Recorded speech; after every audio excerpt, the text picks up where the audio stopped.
My sister has been missing for almost 5 days now. She's got a 13-year-old daughter, and we are worried sick. There was more to this than just a missing persons case. There's no way. She's not leaving her daughter. That was very concerning to me. We're certain that some type of foul play has been involved. CCTV played a massive role in this case. We knew that they were lying because of the CCTV. All I want to do is find her, and I want to give you a chance to dig yourself out of the hole.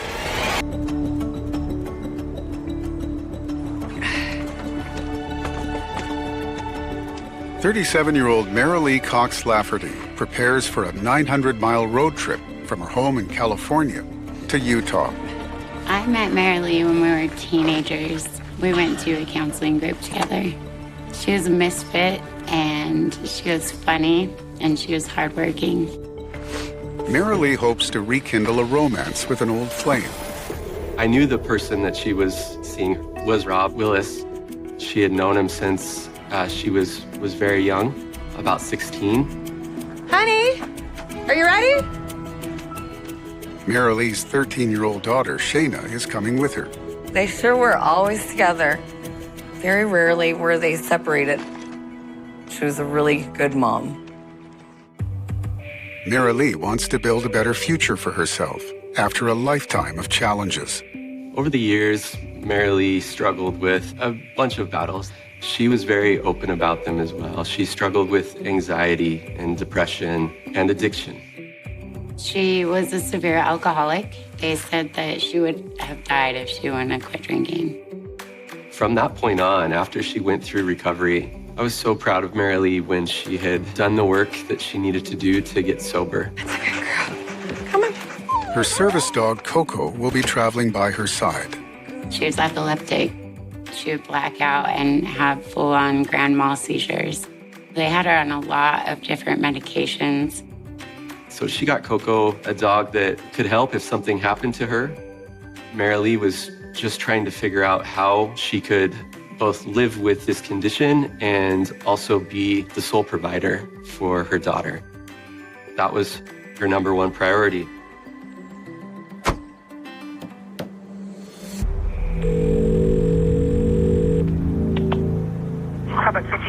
This is Christy. Hi, ma'am. My name's Shawnee Weissman, and my sister has been missing for almost 5 days now. The last she was in the Logan, Utah area, and she's got a 13-year-old daughter, and we are worried sick. The person that reported Marilee missing was her friend, who she referred to as kind of her sister. Her name is Shawnee. Does she live here, or? No, she lives in California. She was visiting friends there in Logan, Utah. I don't know the address. And you don't know what she was doing here? She was helping a friend move. Her friend brought her daughter to me in Idaho. Shawnee reported that Marilee had a daughter that had been taken to Shawnee by Rob Willis. Shawnee was worried about Marilee because she had a past with alcohol and drugs, and she was worried that Marilee had relapsed. We've got missing persons. When this was passed to Logan PD, this was given to me to be the lead investigator into the missing persons case for Marilee Cox Lafferty. We have somebody that's possibly under the influence and driving a vehicle on the roadways. We entered Marilee into a nationwide database for missing persons. Same thing for her vehicle, a gold Toyota Camry with California license plates. We're going to need to get statements from the family. Detectives speak with Marilee's brother, Daryl, to get more information. I had spoken with Shawnee. She said that Rob and Marilee had an argument. She had taken a handful of Klonopin and moonshine and left in her car, left her daughter and everything. She would never run off like this. I immediately felt like there was more to this than just a missing persons case. We had heard that Marilee had taken some drugs and alcohol and just disappeared. Marilee had reportedly been sober for 9 years. After rehab, she never touched anything ever again. There's no way. She's not grabbing a bottle, and she's not leaving her daughter. She was very protective of her. Okay. Thank you for your time. The thing that really stuck out to me initially was that her daughter was left behind. That didn't make a lot of sense to me. That was very concerning to me. Investigators focused next on the man Marilee drove to Utah to visit, Rob Willis. Marilee had come from California with her daughter to visit Rob Willis here in Hiram, which is a town just south of Logan. Detective Woods, you Rob Willis? That's me. Rob told us that Marilee had come to help him move stuff into his new house. He said that she had been there on August 17th and August 18th. She had her daughter with her and her dog. At some point, they got into an argument about their relationship. Rob said that Marilee wanted to be intimate with him, and he declined. He and Marilee had been arguing all night, and the argument continued in the morning. They went to Shane's house, where they dropped off Marilee's daughter. Who's Shane? Rob tells detectives that Shane Miles is his friend and co-worker. The argument that happened between he and Marilee was outside Shane's apartment in the parking lot. Marilee had reportedly threatened to drink a bunch of alcohol and take her medication in order to end her life. He said Marilee was very angry. She was yelling at him. Rob and Shane had to go to work, and they were going to be late, so they left. Whose car did you leave in? Mine. It's right there. And they both left for work in Rob's vehicle, which is a green Isuzu Trooper. Rob says he believed that Marilee, her daughter and Coco, would be gone by the time he and Shane returned from work. After he left Marilee, he clocked into work at 3:42 p.m., and he was at work until he got off later that night around midnight. Rob states that he kept getting text messages from her that were of a harassing nature because she was so angry with him. When they went back to Shane's house, Marilee's vehicle was gone, but that Marilee's daughter was there at Shane's apartment. They were both very surprised that Marilee's daughter was still there. The day after Marilee's disappearance on August 19th, Rob took Marilee's daughter up to Idaho to be with Shawnee.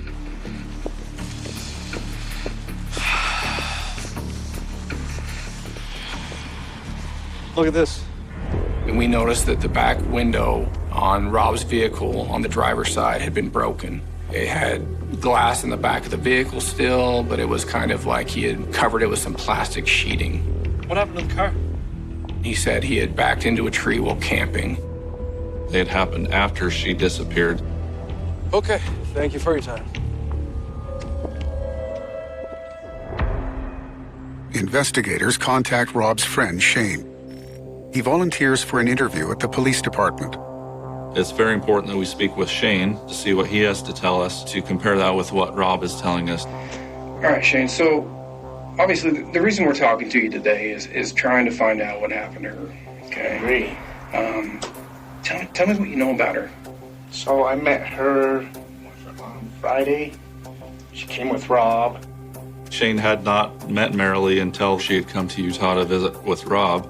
Second time when she come, she stayed out in the car, but then she got out and she come to my door and just hollering, just weird crap like, F you this, F you that. And when was this? This was Saturday.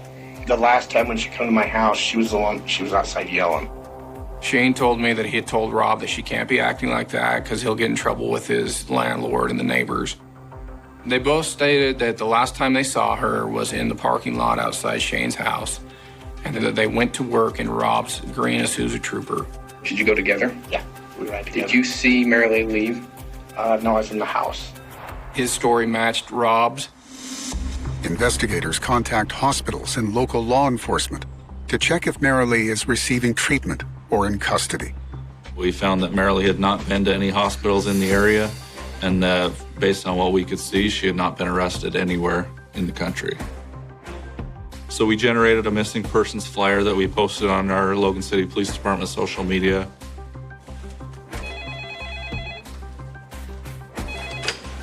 Detective Woods.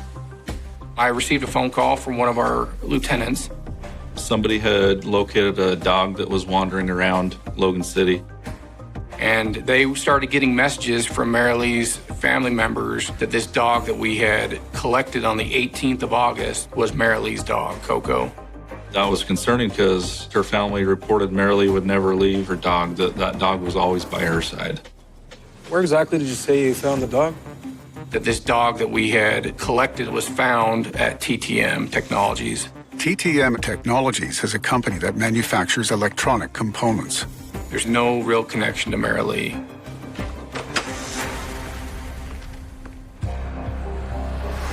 We went to TTM and we asked for surveillance video. We knew the dog was on film at about 4:42 p.m. What we're hoping to find on this camera is how the dog got to TTM.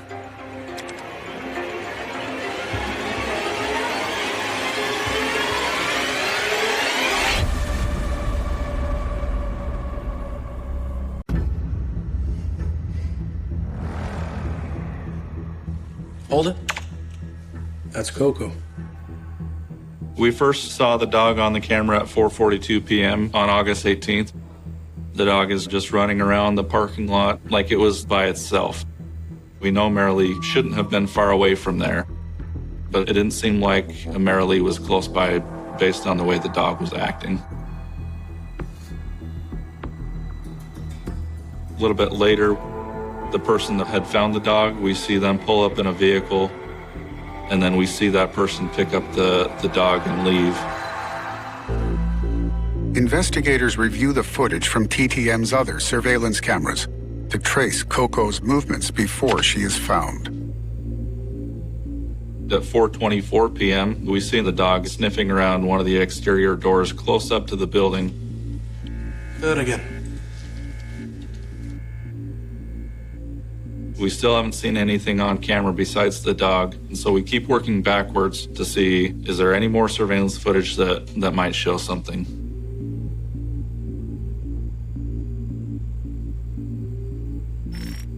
We see somebody enter the frame wearing a dark shirt, walk towards the door, and someone follows right behind them wearing a white shirt. And as they open the door and enter the building, they both kind of look back. You can see that it is both Shane and Rob that are on video. And then just seconds later is when we see the dog follow right behind them. TTM is where Shane Miles and Rob Willis worked. So it was not suspicious that we saw Rob and Shane on the camera footage there at work. But what was unusual is that Marilee's dog was also on video in proximity to them. That information was crucial. How was the dog located at the workplace for Rob and Shane when Rob had told us that the dog had gone with Marilee? We start to think maybe Rob and Shane know more information than what they're telling us, and we need to keep looking into that. Both Rob and Shane told investigators they arrived at work shortly after 3:40 p.m., 1 hour before Coco is found at TTM. They didn't leave work at all for the duration of their shift until sometime around midnight. The investigators review the TTM parking lot footage from 3:40 p.m. to pinpoint Rob and Shane's arrival. That's them. At 3:46, we see Shane and Rob walking through the parking lot towards the building. Roll backwards. We then want to see them enter the parking lot to see what vehicle they're in. So Rob and Shane had told us that they had come to work in Rob's green Isuzu Trooper, but we didn't see his vehicle.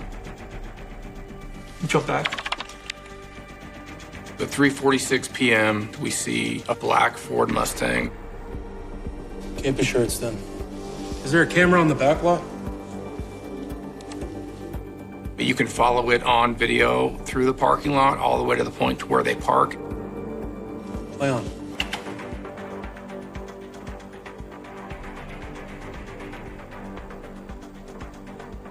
Freeze there. We could see Shane and Rob exit the Mustang. When we saw that they had arrived in Shane's Mustang and not in Rob's Trooper, we weren't quite sure what to think of that, and so we needed to investigate that further. They both told us they were at work and didn't leave, so we want to watch and see if that's another thing that they're misleading us on. Fast forward. We carried on watching it because we knew the dog had arrived at that building.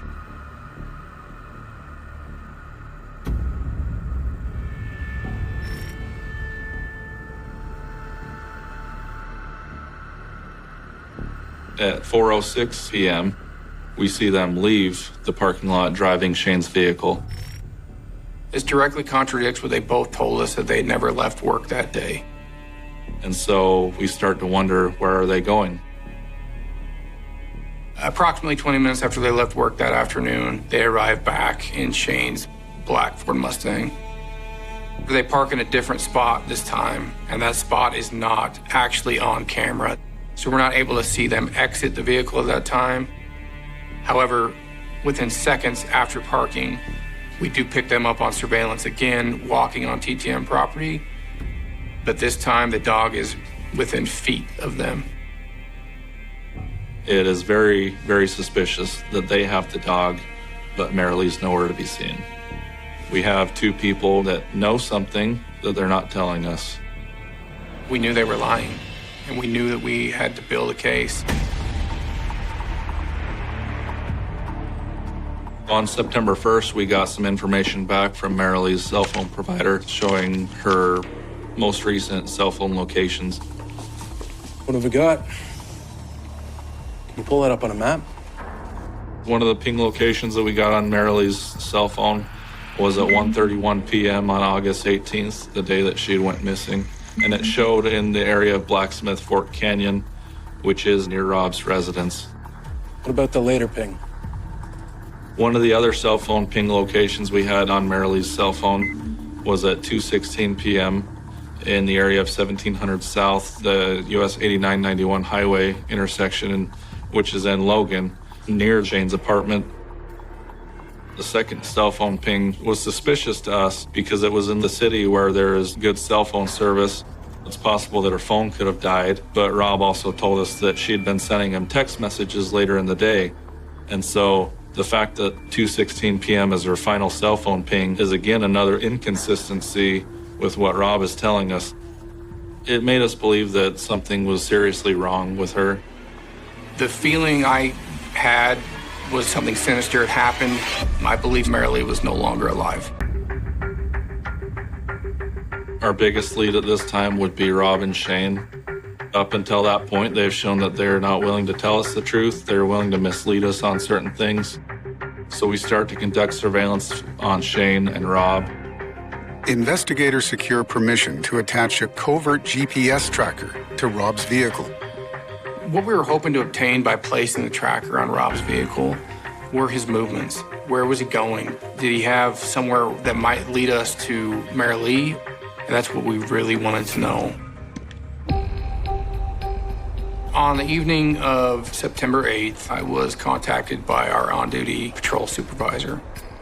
He informed me that Marilee's vehicle had been found in Boise, Idaho, near the airport. We did confirm that her vehicle was located at an extended stay hotel in Boise, Idaho, which from Logan, Utah is about a 5 or 6 hour drive. When I got that call, it was actually exhilarating because I knew that we had our vehicle. We had this huge piece of evidence we'd been looking for. Unfortunately, they did not have surveillance of their parking lot. So we don't know how the vehicle got there or who parked it there. Some of Marilee's family did live in Idaho, not too far from that area. And so we thought maybe she had driven up that way because she had family or friends up there that she wanted to visit. So we talked with Marilee's brother up in Idaho. When I heard that the vehicle was found, a tinge of hope kind of goes through you, like, okay, maybe she was coming back. Is there any sign of her yet? But it didn't add up that she would go back to Boise, she would leave her daughter and her dog even, and then also not try to get in contact with her family. No, I haven't heard from her at all. When she'd come to visit in town, she would visit everybody while she was here. No one had seen her. No one had talked to her. Investigators received data from the tracker they attached to Rob's vehicle. On September 7th, we saw that Rob took a trip in his vehicle up into the mountains. That was of interest to us because one of the last cell phone pings from Marilee's cell phone was near the base of one of the canyons. Marilee's been missing for over 3 weeks. We know there's been no movement on any of her records. The GPS information gave us that he was in the canyon for approximately 3 hours. It can tell us exactly everywhere he stopped. One of the locations where Rob has stopped at the longest, I think he was in that area for about 23 minutes. So following Rob's trip into the mountains, we took our own trip up there. We found broken glass that looked like it might have been from a vehicle window. Rob told us he'd gone on a camping trip after Marilee's disappearance into the mountains, and that it was on that camping trip that his vehicle window got broken. Maybe it did happen after Marilee disappeared, but maybe it also had something to do with her disappearance, and maybe this is where she was last seen. We went and thoroughly searched to see if we could find any sign of Marilee or any kind of evidence that would lead us to where she might be. Unfortunately, though, we found no evidence of Marilee. We know that her phone pinged outside Blacksmith Fork Canyon, and then shortly after, it pinged at 1700 South, a known route that Rob used, and that it never had activity again. One of the businesses along that route was a gas station that had surveillance cameras. Detectives secure CCTV footage from the gas station for August 18th. They review it at the police department. The camera angle that we obtained from Maverick mainly shows their parking lot and their gas pumps. But in the very top of the camera angle, you can see the Highway 165. And so we're really only focused on that top part of the camera angle. It takes a lot of manpower to go through hours of video for what you end up finding is just small sections, maybe seconds or possibly minutes of video you actually need.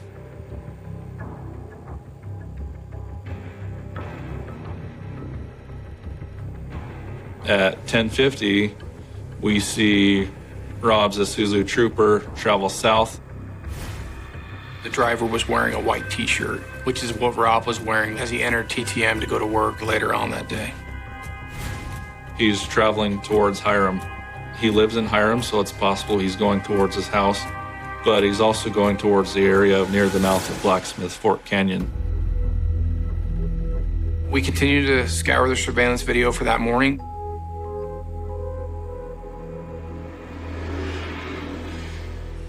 Jump back.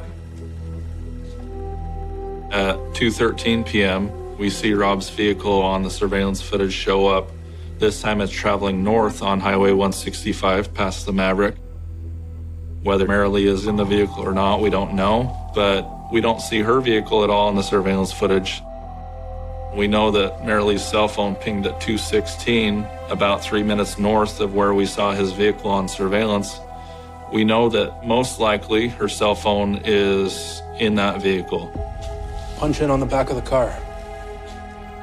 The quality is not very good, but we're able to see the windows on the vehicle, whether there's a reflection. At 10:50, we can see that the window on his Trooper is intact. At 2:13 p.m., when it goes back the other way, the window looks completely different. There's no reflection at all. We're able to see that the window on his vehicle is now smashed. Rob was lying to us. His vehicle window was damaged and broken the day of Marilee's disappearance. What happened to Rob's vehicle? Why did this window become broken in this time frame? How did it get broken? We know that just shortly after this, within minutes, Marilee's phone no longer has activity. We keep watching the surveillance footage to see what else we might find. Show that again. And at about 2:55 p.m., we see Rob's vehicle again past the Maverick. Punch in. He's traveling south towards his home in Hiram.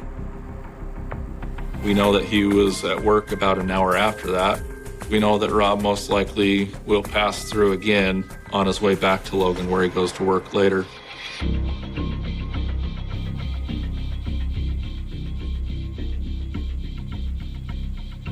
At 3:09 p.m., we see Rob's vehicle again travel north past the Maverick. Go closer.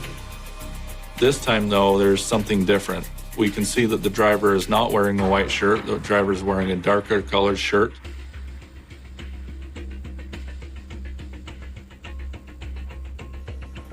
Stop. Just a few seconds later, we see a vehicle that looks like a gold Toyota Camry. It looks like Marilee's vehicle, and it passes north, almost directly behind Rob's vehicle.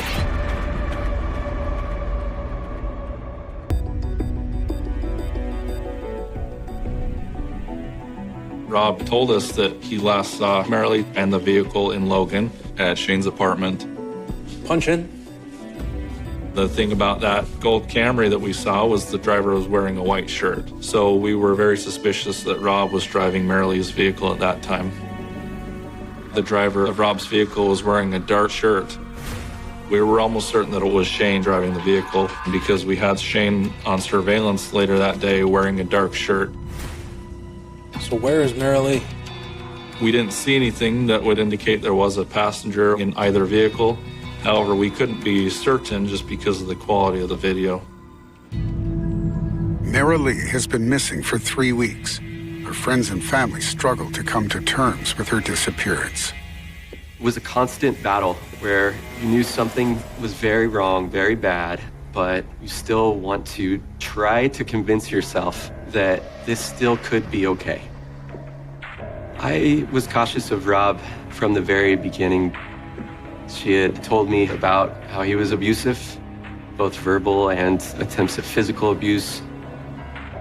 Rob didn't sound right, and she could do 100% better. And then when she came up missing, that was just my gut went straight to that guy did something to her. At this point in the investigation, we're almost certain that some type of foul play has been involved, that she's no longer alive. We had evidence against Rob, but we also had evidence against Shane, who is most likely to tell us the truth. Investigators invite Shane to the police department for a second time. We determined that Shane, if we confronted him with the evidence, that he most likely would help us with the investigation. So did you guys take Rob's car to work that day? Rob's vehicle. Did you ever leave work at all? No. Shane again stuck to his story that they left in Rob's Grand Isuzu Trooper, which we knew was a false statement. He said that they had arrived at work and they had never left, which we knew was a false statement. Shane said that he had never known about Marilee's dog or that she even had a dog, which clearly we knew was a false statement. I see Shane was covering for Rob. Because all this stuff you told me today, I can prove that you lied to me. What do you mean I've lied to you, honestly? Shane, I know that day that you left TTM. I know that day you were in your vehicle. And I know that you had the dog with you. And that's all on camera. I began to show still photos from surveillance video to Shane to confront him about his lies. Whose vehicle was that? It's my vehicle. That's the day she went missing. Okay. You're in your vehicle.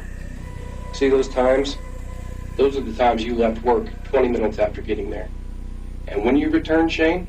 That's because I go to Paco's Tacos all the time. You just told me you never left that day. And when you return, her dog is seen on camera with you and Rob. It was at this point in time that Shane started to crumble. I'm trying to be honest with you. I'm just scared what to say because I'm scared he's going to do something to me and my kids. I'm being honest with you. We're going to help you with that. Shane was obviously scared.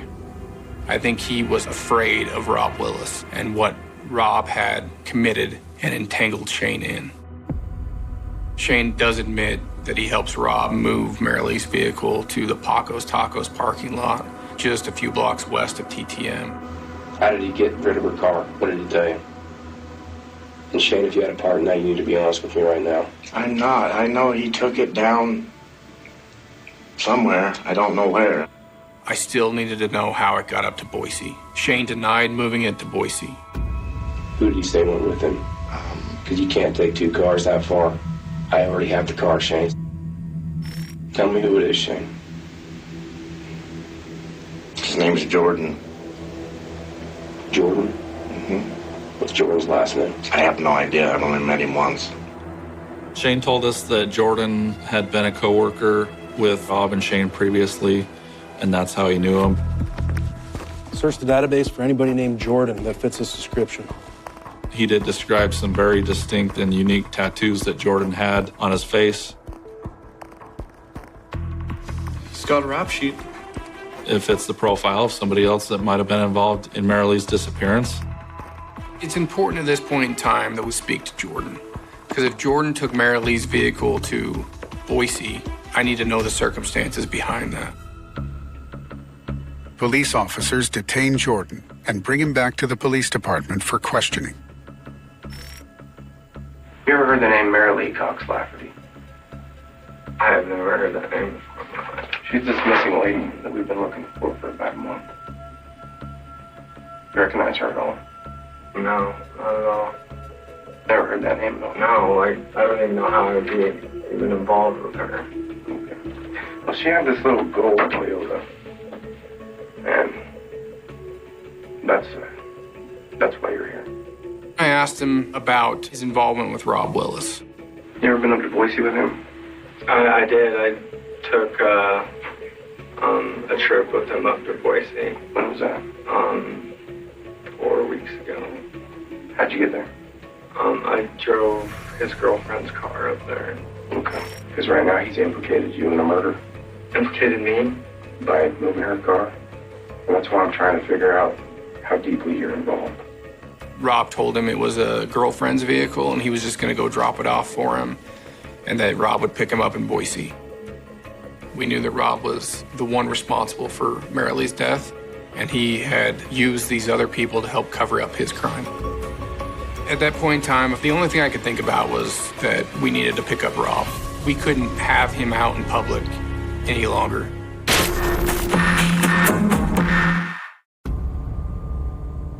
And all I want to do is find her, let her daughter bury her mother. And I want to give you a chance to dig yourself out of this hole. So you want me to get from Rob anything I can get? Is that what you're asking? I want you to tell me the truth about everything right now. Tell you the truth about what? About what you know. I don't know anything. What does Rob doesn't tell me. Detective Woods turns up the heat to get Shane to reveal what happened to Marilee. Where is she, Shane? She's here. Where? Up the canyon somewhere. Were you there? No. Who was with him when he did it? He's by himself. He was with her. How'd he kill her? I think he beat her to death. Did he say with what? He just said things like this. At this point, when Shane tells us this, that's our biggest piece of evidence that we're looking for. Shane led us to a location up Blacksmith Fork Canyon near a pretty remote camping site. I was very hopeful that this would be the end of the investigation. Shane said that Rob had taken him up there to the specific point and said, she's down there.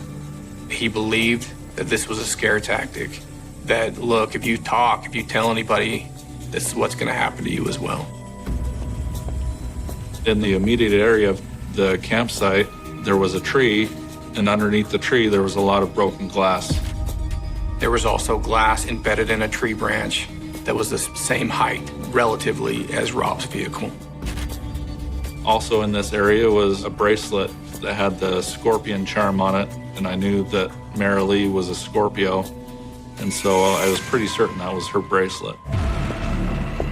I went downhill. I'm looking around, I'm trying to find anything, when I get the distinct odor of decomposition. I start moving towards what I see as an unnatural rock formation underneath a tree.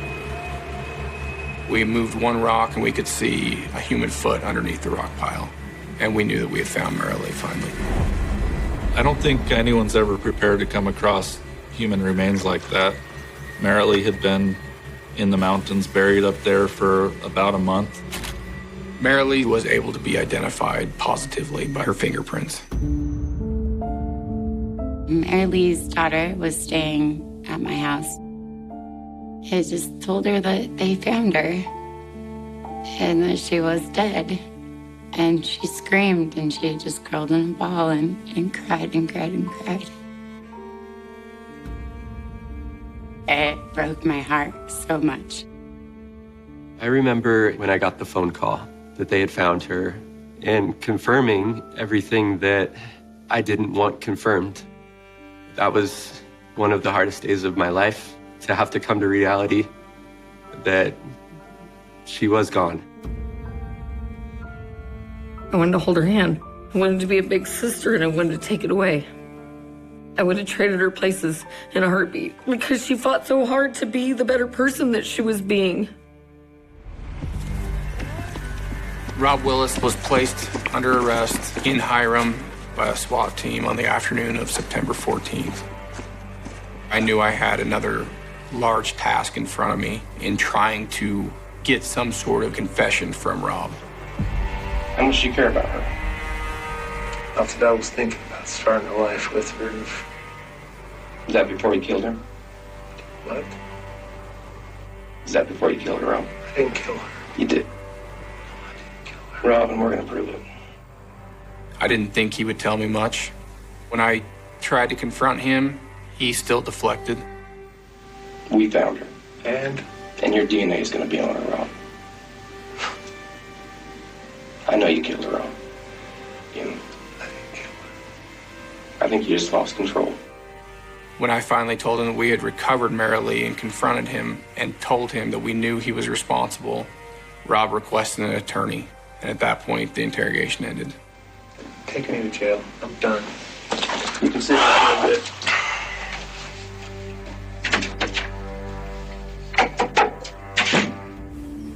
Investigators pieced together the events they believe led to Marilee's murder. Rob and Marilee are arguing about their relationship and then went for a drive and went up into the mountains. We believe Rob entered the canyon area with Marilee and her dog in Rob's vehicle. At some point in time, there is a fight that occurs. Rob's window became broken. We're still not certain exactly how Rob killed Marilee, but it was most likely due to some blunt force trauma. Rob had then moved a lot of rocks to cover up her body. Once Rob killed Marilee, he left the mountains. He returns to Shane's house and he tells Shane what he did. So he now has to cover up what happened. At that point, Rob realized Marilee's car is at his house. We then know that him and Shane left Shane's house to go back out to Hiram. They take Marilee's car, Shane driving Rob's vehicle and Rob driving Marilee's vehicle. Rob dumps Marilee's car at Paco's Tacos with Marilee's dog, Coco, inside it. Rob and Shane then drive to work in Shane's Mustang. 20 or 30 minutes after arriving, they left TTM on the way to Paco's Tacos to get Marilee's dog from the vehicle. And they arrived back at TTM a short time later now with Marilee's dog. And then the next day, Rob took Marilee's daughter up to be with Shawnee. Rob threatened Jordan to get him to cooperate so that Jordan would drive Marilee's vehicle from Logan up to Boise, Idaho to dispose of it up there, most likely trying to throw us off the track, trying to make us think that Marilee had driven up there to see family. I think Rob did believe that he was going to get away with it because he had tried to dispose of all the evidence. We were not able to prove that Jordan intentionally obstructed the investigation by moving Marilee's vehicle. With Shane, we knew that he had intentionally misled us and obstructed the investigation, but we also had a reasonable belief that Rob had threatened his life and threatened him to participate with the obstruction. Shane was a very key witness to this homicide investigation and directly responsible for our recovery of her body. Rob never would have told us that. Jordan Larson and Shane Miles are charged with no crimes in relation to Marilee's death. Rob Willis pleads guilty to first-degree felony murder. He is sentenced to 15 years to life. CCTV played a massive role in this case. As soon as we knew that the dog was located on that footage, we knew that they were lying because of the CCTV. And from there, we were able to build a case and build it with more CCTV. Bringing the dog back to TTM was a crucial misstep on his part.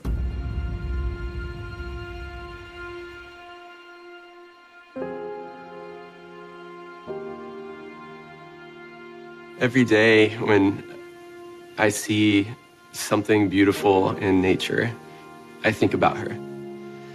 I think about her, wanting to get her camera out and take a picture of it and to preserve that memory. I miss talking to her, and I'm so proud to be her brother. Mary was my forever friend. She came in and made me feel balanced and understood. I'll never be able to replace her in my life, ever.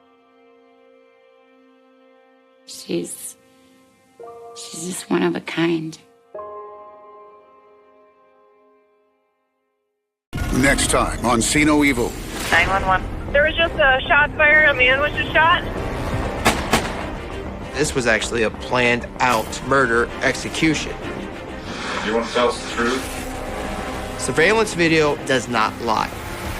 44 years passed before the name of Barbara Tucker finally became connected to the man investigators believed had taken her life, and the breakthrough did not come from a confession, a forgotten witness, or a dramatic discovery at the original crime scene. It came from DNA preserved from a 1980 autopsy, advanced genetic genealogy, and, in one of the strangest turns in the investigation, a piece of chewing gum discarded by a man who had no idea detectives were watching him. But before the DNA, before the genealogy, before the arrest and the courtroom verdict, there was a 19-year-old college student walking toward an evening class at Mount Hood Community College in Gresham, Oregon. Her name was Barbara May Tucker. She was a sophomore studying business. On January 15, 1980, she was near campus when something went terribly wrong. Witnesses later reported seeing a young woman near Northeast Kane Drive, apparently waving toward passing traffic as though trying to attract someone's attention. Two people driving by, the scene was confusing. Some did not understand what they were seeing. One witness reported seeing a man emerge from nearby bushes and led Barbara back toward the campus area. That brief observation would become one of the most important pieces of information in a murder investigation that would remain open for decades. The following morning, students arriving for class discovered Barbara's body in a wooded area between Kane Road and a campus parking lot. The ordinary routine of a college morning was shattered. Students had arrived expecting another day of class. Instead, they encountered a crime scene. Investigators quickly determined that Barbara had been sexually assaulted and beaten to death. The brutality of the crime shocked the community. A 19-year-old student had been near her college campus, and someone had attacked her close enough to the school that witnesses had apparently seen part of the encounter. Yet the person responsible disappeared. There was no immediate arrest, no clear suspect emerged, no confession came, and despite the urgency of the investigation, the case slowly became colder as the years passed. Barbara had been born on February 25, 1960, and was the youngest of 7 children in a blended family. She had grown up in Portland and attended Cleveland High School. Her life was not defined by the circumstances of her death. She had played basketball. She ran, she swam, she worked at Sears during the summers. She had enrolled at Mount Hood Community College with plans connected to business management. To her family, she was a daughter and sister with an entire future ahead of her. The murder erased that future in a single night, but it did not erase Barbara's identity. Her family continued to remember the young woman she had been before the headlines reduced her story to a cold case. The investigation began in an era when forensic science was dramatically different from what it would become. In 1980, investigators could collect physical evidence, but DNA profiling as it is used today did not exist as a routine investigative tool. The biological material recovered during Barbara's autopsy would eventually become crucial, but at the time, there was no way to turn it into the kind of genetic identification investigators would later obtain. The evidence was collected and preserved. Years passed. Technology changed. The case did not. Detectives continued to carry the investigation forward at different points, but the identity of Barbara's killer remained unknown. The case became one of those files that seemed almost frozen in time. Investigators knew the victim. They knew the location. They knew she had been assaulted and killed. They had witness information about the moments before her death, but the person responsible remained outside the reach of the investigation. The absence of an identification was not the absence of effort. Over the years, detectives worked the case and examined the available evidence, but every lead eventually reached the same wall. Without a confirmed suspect, investigators could not move beyond possibilities. Without a DNA match, The biological evidence could not point toward a name, and without a name, the investigation could not deliver the answer Barbara's family had been waiting for. Then, in 2000, 20 years after the murder, something changed. Vaginal swabs collected during Barbara's autopsy were sent to the Oregon State Police Crime Laboratory for analysis. The laboratory was able to develop a DNA profile from the material. Suddenly, the case contained something it had not possessed in 1980. A genetic profile belonging to the unknown person associated with the crime. It was an extraordinary development, but it was not yet a solution. The DNA profile did not immediately produce a name. Investigators compared it against databases available at the time, but no match was found. The profile existed, the evidence existed, but the identity remained hidden. For the family, that result must have carried a strange mixture of hope and frustration. There was finally a biological clue capable of identifying the person responsible, yet the technology of the time could not connect that clue to an individual. The killer remained unnamed. The case remained open. The DNA profile went into the investigative record while the world around it continued to change. Years passed again. The technology that had created the profile in 2000 was itself eventually overtaken by new method. Genetic genealogy began transforming cold case investigations by allowing investigators to use distant familial relationships to narrow an unknown DNA profile toward a possible identity. The technique did not simply search for a suspect's name in a criminal database. Instead, investigators could analyze genetic relationships and use them to construct family trees. A person who had never been arrested and had never voluntarily provided DNA to law enforcement could potentially be identified through relatives whose genetic information was available in appropriate genealogy databases. It was a radically different way of thinking about an old murder. Instead of asking, "Who is this DNA profile?" investigators could ask, "Whose family could this DNA profile belong to?" That question would eventually lead investigators toward a man named Robert Arthur Plimpton. But in the beginning, even that connection was not certain. Genetic genealogy could produce a lead, not automatically a courtroom conviction. Investigators still needed to determine whether the person identified through the genealogical research was actually the source of the DNA recovered from Barbara's case. That distinction would become critical. In 2015, Gresham detective Aaron Turnage became involved with the investigation, while criminalist Deanna Grossi continued reviewing the physical evidence and researching advances in forensic investigative technique. The case had been open for decades, but the technology surrounding it was moving forward. The old biological evidence suddenly had new possibilities. The DNA profile created in 2000 could now be examined using techniques that investigators in 1980 could never have imagined. The case was no longer limited to the methods available at the time of Barbara's murder. The past could now be examined through the tools of the present. In 2021, the DNA profile was submitted for genetic genealogy analysis. A genealogist working with Parabon Nanolabs identified a likely connection leading investigators toward Robert Plimpton. Plimpton was living in Troutdale, Oregon. He was no longer the young man he would have been in 1980. Decades had passed.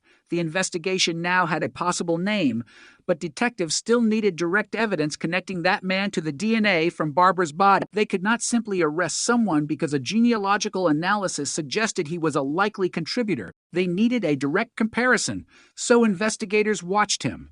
They waited. They needed an opportunity to obtain DNA from Plimpton without alerting him to the investigation. Then came a moment that would seem almost absurdly ordinary if its significance were not so enormous. Detectives saw Plimpton discard a piece of chewing gum. They collected it. The gum was submitted to the Oregon State Police Crime Laboratory for DNA analysis.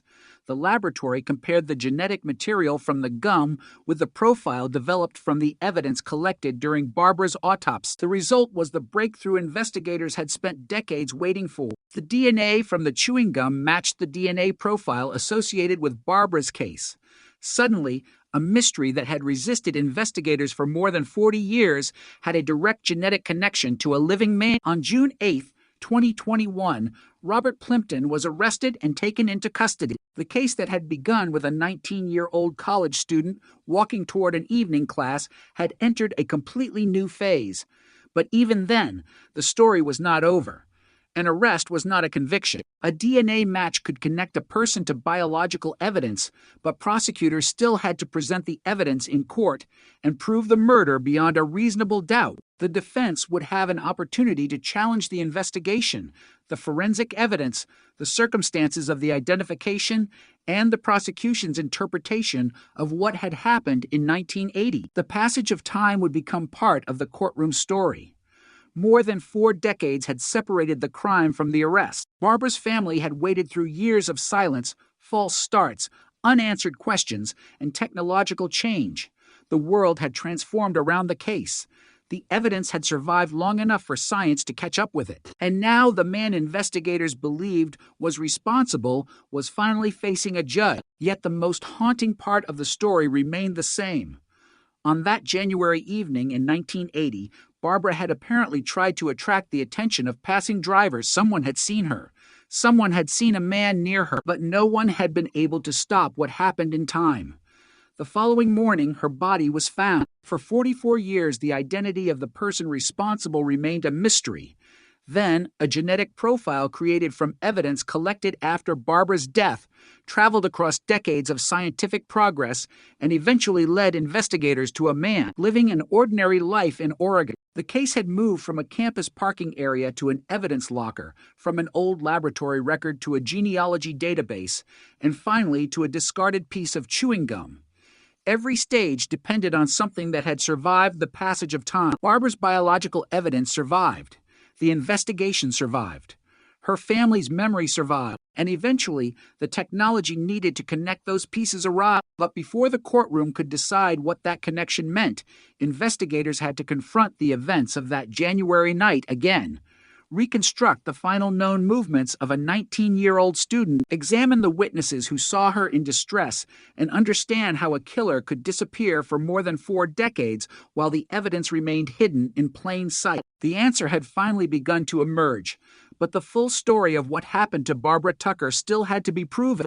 The night of January 15, 1980 had begun like an ordinary evening for Barbara May Tucker. She was 19 years old, a sophomore at Mount Hood Community College in Gresham, Oregon, studying business and heading toward an evening class. Nothing about that routine suggested that she was walking into a moment that would remain unresolved for more than 4 decades. Close to 7 o'clock, witnesses reported seeing a young woman near Northeast Kane Drive, apparently waving toward passing traffic. To the people behind the wheels of those cars, the gesture did not immediately appear to be an emergency. It was a fleeting scene on a dark January evening. Then one witness saw something more disturbing. A man emerged from nearby bushes and led the young woman back toward the campus. That observation would become one of the few surviving windows into Barbara's final hour. The following morning, students arriving for class encountered a discovery that transformed the campus. Barbara's body was found in a wooded area between Kane Road and a school parking lot. She had been sexually assaulted and beaten to death. The investigation immediately became a homicide investigation, but the person responsible was already gone. Detectives had witnesses. They had a crime scene. They had physical evidence. What they did not have was a name they could prove. The killer had vanished into the darkness, leaving behind a 19-year-old victim and a mystery that would outlive almost everyone who first worked the case. Barbara was not simply a name in a police report. She was the youngest of 7 children in a blended family. She had grown up in Portland, attended Cleveland High School, played basketball, ran, swam, and worked summer jobs at Sears, at Mount Hood Community College. She was building a future. Her family expected there would be more years, more ordinary evenings, more conversations, more milestones. Instead, her life ended near the place where she had been going to class. For her family, the calendar did not erase that night. Every anniversary returned to the same unanswered questions. Who had approached Barbara? Why had he taken her into the wooded area? And how had he disappeared without leaving behind a name? The investigation continued, but 1980 was a different forensic world. DNA profiling as investigators use it today was not available. Biological evidence could be collected and preserved, but scientists did not yet have the modern ability to turn an unknown biological sample into a genetic identity. That limitation would become one of the most important facts in Barbara's story. The evidence that could eventually identify her killer already existed. The technology required to unlock it did not. For years, the evidence remained silent. The case remained open. Detectives changed. Decades passed. The world changed around the investigation, but Barbara's killer remained unidentified. Then came the year 2000. Investigators returned to biological evidence collected during Barbara's autopsy. Vaginal swabs had been preserved, and the Oregon State Police Crime Laboratory analyzed them. Scientists were able to develop a DNA profile from the samples. It was a major breakthrough, but it was not yet the ending. Investigators compared the profile with databases available at the time, hoping for a direct match. There was none. The DNA profile existed, but it did not belong to anyone in the databases searched. The killer still had no name. That moment illustrates one of the cruel realities of cold case investigations. Sometimes investigators possess exactly what they need, but the tools required to interpret it have not yet caught up. The profile from Barbara's case could tell scientists that the biological evidence came from a particular person, but it could not tell them who that person was. The evidence was powerful, yet incomplete. It became another unanswered question stored inside a case file that had already grown decades old. The murder remained open, the profile remained unidentified, and Barbara's family continued waiting. The investigation did not disappear. According to Gresham Police, the case was assigned to several detectives over the years.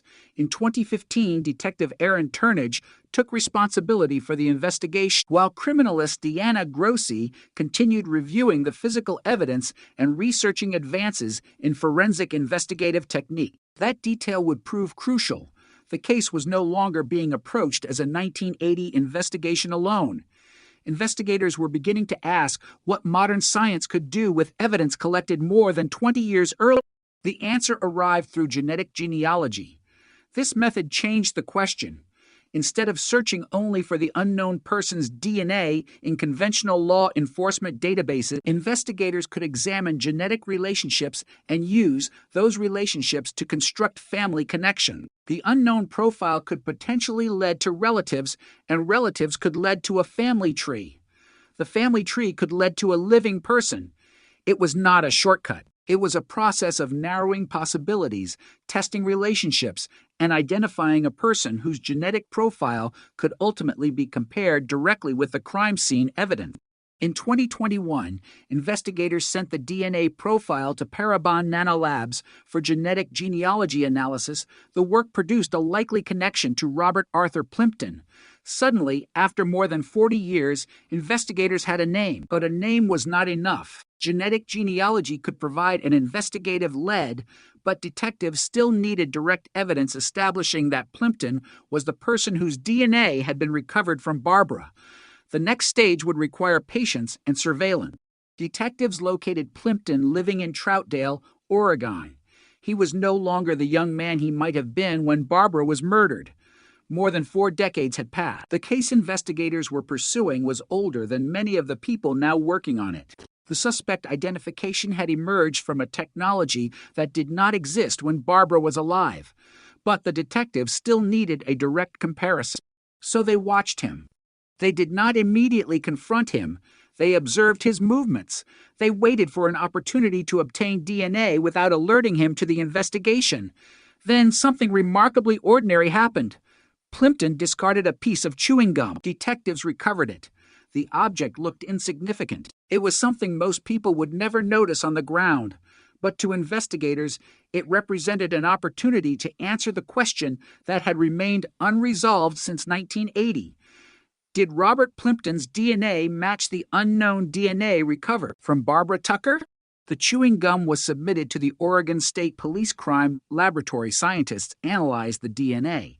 Then came the result that transformed the investigation. The DNA profile from the gum matched the DNA profile developed from the biological evidence collected from Barbara's body. The genealogical lead had now been followed by a direct forensic comparison. Investigators were no longer dealing only with a family tree hypothesis.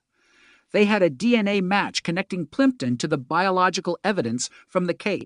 On June 8, 2021, Robert Plimpton was arrested and charged with Barbara's murder. The arrest brought the case into a new era. For 40 years, the central question had been, who killed Barbara Tucker? Now investigators believe they had an answer, but the arrest was not the final chapter. A charge is an allegation. A DNA match can be powerful evidence, but a criminal case still has to be proven in court. Prosecutors would have to explain the evidence, establish what it meant, and overcome the passage of time. The defense would have an opportunity to challenge the state's interpretation of the case. And there was another problem. The eyewitness accounts from 1980 had not simply disappeared. They remained part of the historical record. Witnesses had described seeing Barbara near Cane Drive. Someone had seen a man emerge from the bushes and led her back toward campus. Those observations had been made decades before the DNA identification. They would have to be examined alongside the new forensic evidence. What had those witnesses actually seen? How much could they remember? Did their descriptions fit the man now accused? And could the physical evidence establish what happened after Barbara disappeared from view? The case was about to enter a courtroom where the passage of 44 years would become impossible to ignore. Barbara's murder had happened in 1980. The DNA profile had been developed in 2000. Genetic genealogy produced the breakthrough in 2021. The arrest followed, but the trial would not begin until 2024. The evidence would have to bridge an extraordinary span of time. Robert Plimpton chose a bench trial rather than a jury trial. The proceedings began in late February 2024 and continued for approximately 3 weeks. Prosecutors presented the DNA evidence and the historical circumstances surrounding Barbara's death. The defense challenged aspects of the state's case. The court had to determine what the evidence proved beyond a reasonable doubt. The DNA evidence stood at the center of the prosecution's case, but the trial also forced the court to look backward. Witnesses from the original investigation had described what they remembered seeing that night. The prosecution presented the history of the investigation and the forensic work that had transformed an unidentified biological profile into a specific person. The defense argued that other evidence did not fit the prosecution's theory perfectly. The court had to weigh those competing interpretations rather than simply accept the dramatic nature of the DNA discovery. Then, on March 15, 2024, Judge Amy Baggio delivered the verdict. Robert Plimpton was found guilty of first-degree murder and 4 different theories of second-degree murder. The conviction brought an end to the 44-year investigation into Barbara Tucker's murder. Yet the verdict contained an important limitation. Plimpton was not convicted of rape or sexual abuse because the court determined prosecutors had not proven beyond a reasonable doubt that the sexual assault occurred while Barbara was still alive. That distinction mattered. The court had reached a murder conviction, but it had not accepted every allegation made by the prosecution. The story did not end with the verdict. In October 2024, Plimpton was sentenced to life in prison, with a minimum of 40 years to be served. He was transferred to the custody of the Oregon Department of Correction. The legal process had finally produced an answer to the question that had haunted Barbara's family for decades. But beneath the courtroom outcome was an even more remarkable story. Barbara's case had not been solved because investigators suddenly discovered a forgotten witness. It had not been solved because someone confessed after 40 years. It was solved because evidence collected after her death survived long enough for science to catch up with it. A DNA profile created in 2000 remained unidentified. Genetic genealogy transformed that profile into a possible family connection. Detectives followed that led into the present. A discarded piece of chewing gum provided a fresh sample. The laboratory compared it with evidence from Barbara's body, and a match emerged. The object that finally helped confirm the identity of Barbara's alleged killer was something so ordinary that no one would have considered it important. In 1980, a piece of chewing gum, a piece of trash on the ground, something that could have been swept away, crushed beneath a shoe, or ignored entirely. Instead, detectives recognized its potential value. That small piece of evidence became the bridge between a 1980 crime scene and a 2021 investigation. For Barbara's family, the significance was immeasurable. 44 years had passed without an answer. The world had changed. The campus had changed. The technology had changed. People who had known Barbara had aged. Some had died, yet the evidence remained. And when investigators finally possessed the tools to interpret it, the past began speaking again. The case also demonstrated why cold cases are never truly frozen.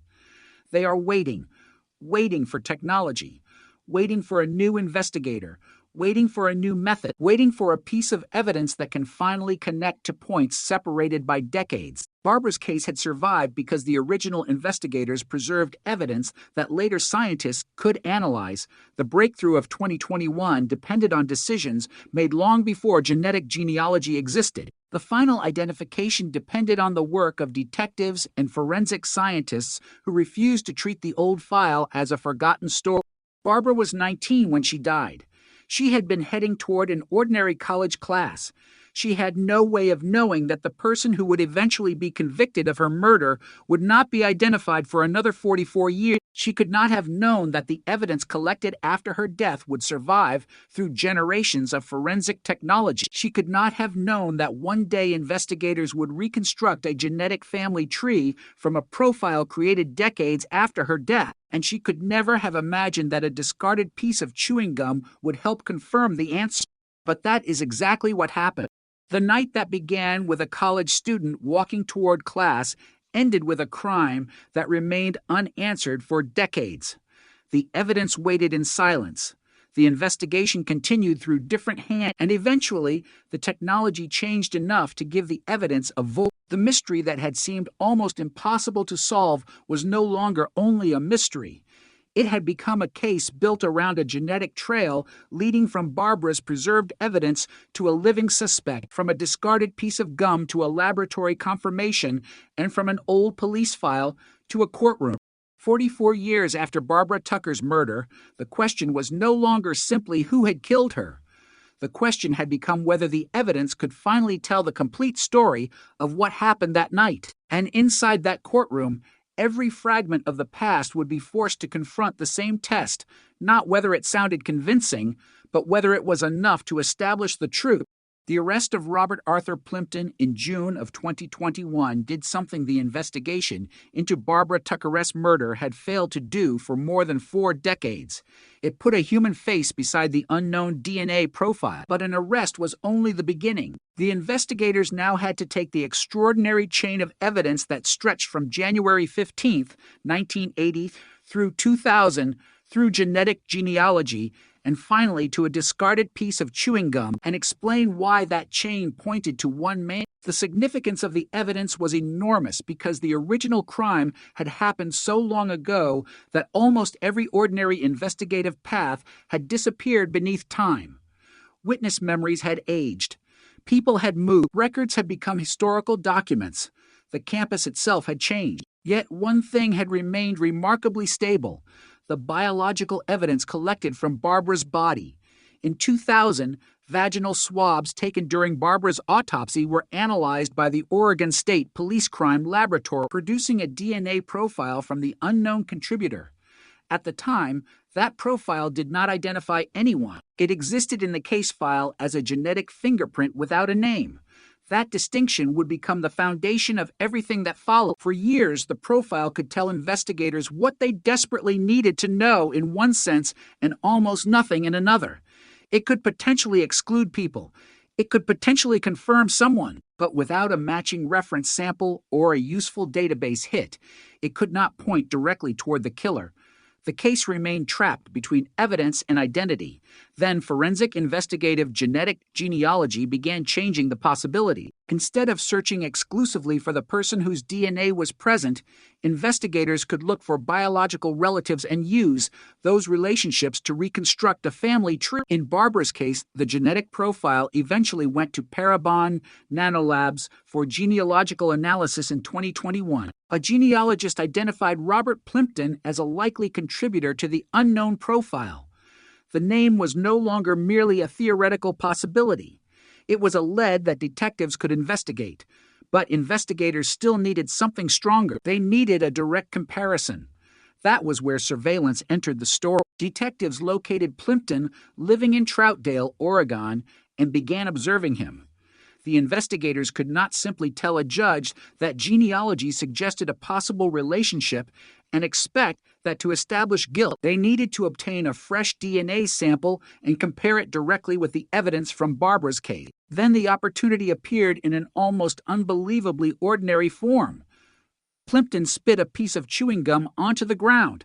Detectives collected it and submitted it to the Oregon State Police Crime Laboratory. The laboratory compared the DNA profile from the gum with the profile developed from Barbara's autopsy evidence.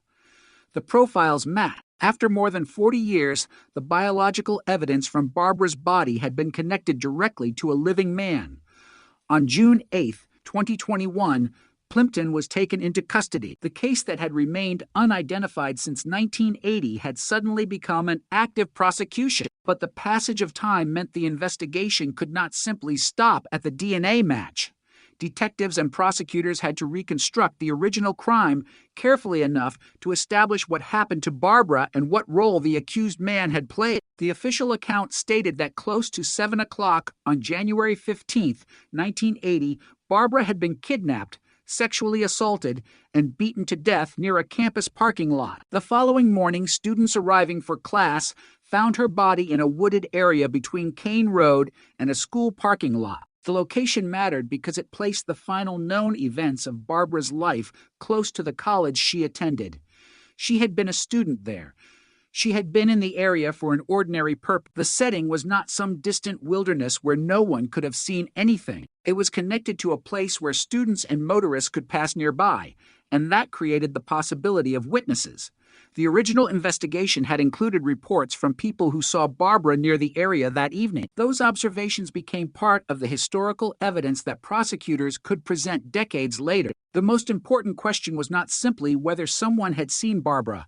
It was whether those observations could be connected to the person identified through DNA. That was where the prosecution's case became more complex than a single laboratory result. DNA could establish a biological connection, but the court still had to consider the circumstances surrounding Barbara's death. The prosecution needed to establish that the biological evidence was connected to the murder and that Plimpton was responsible for the crime charged. The defense, meanwhile, had the opportunity to challenge the state's interpretation of the evidence.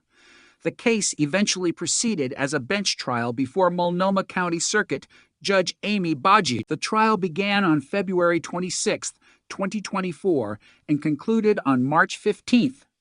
There was no jury deciding the verdict. The judge heard the evidence and ultimately determined whether prosecutors had proved the charges beyond a reasonable doubt. For a case that had survived 44 years, the courtroom became a place where the past and present collided. Evidence from 1980 was presented using scientific methods that did not exist when Barbara was alive. Investigators who had not yet been born when the murder occurred could now analyze the evidence. A genealogist had reconstructed relationships using DNA.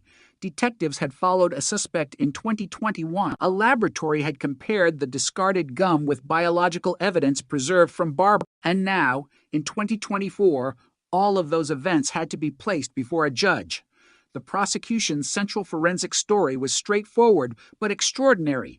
The biological evidence from Barbara's autopsy produced a DNA profile. That profile remained unidentified for years. Genetic genealogy generated a likely contributor. Investigators located Plimpton. A discarded piece of gum provided a reference sample. The Oregon State Police Crime Laboratory determined that the DNA profile from the gum matched the profile from Barbara's vaginal swab. The defense was not required to accept that interpretation. Every part of the chain could be questioned. The court had to consider the reliability of the original evidence, the scientific methods used to analyze it, the circumstances under which the reference sample was obtained, and the overall evidence connecting Plimpton to Barbara's death. That is one of the reasons cold case prosecutions can be so difficult. The evidence may be powerful, but the timeline is enormous. Every link has to survive scrutiny. A laboratory result from decades ago must be connected to modern testing. A modern suspect must be connected to historical events, and the court must determine whether the evidence as a whole reaches the legal standard required for conviction. The passage of time also changes the emotional landscape. When Barbara was murdered, her family and investigators were dealing with an immediate tragedy. In 2024, the people in the courtroom were confronting a case that had become part of local history. 44 years had passed. Entire generations had grown up without knowing the killer's identity. The investigation had become a symbol of an unanswered question. Yet for Barbara's family, it was never history. It was personal. The young woman who had been murdered remained 19 years old in their memories. The calendar moved forward, but Barbara did not. Every year added distance from the crime, but could not erase the loss. The eventual identification, therefore, carried a significance that went beyond the arrest itself. It represented the possibility that a family could finally stop wondering whether the person responsible might never be found.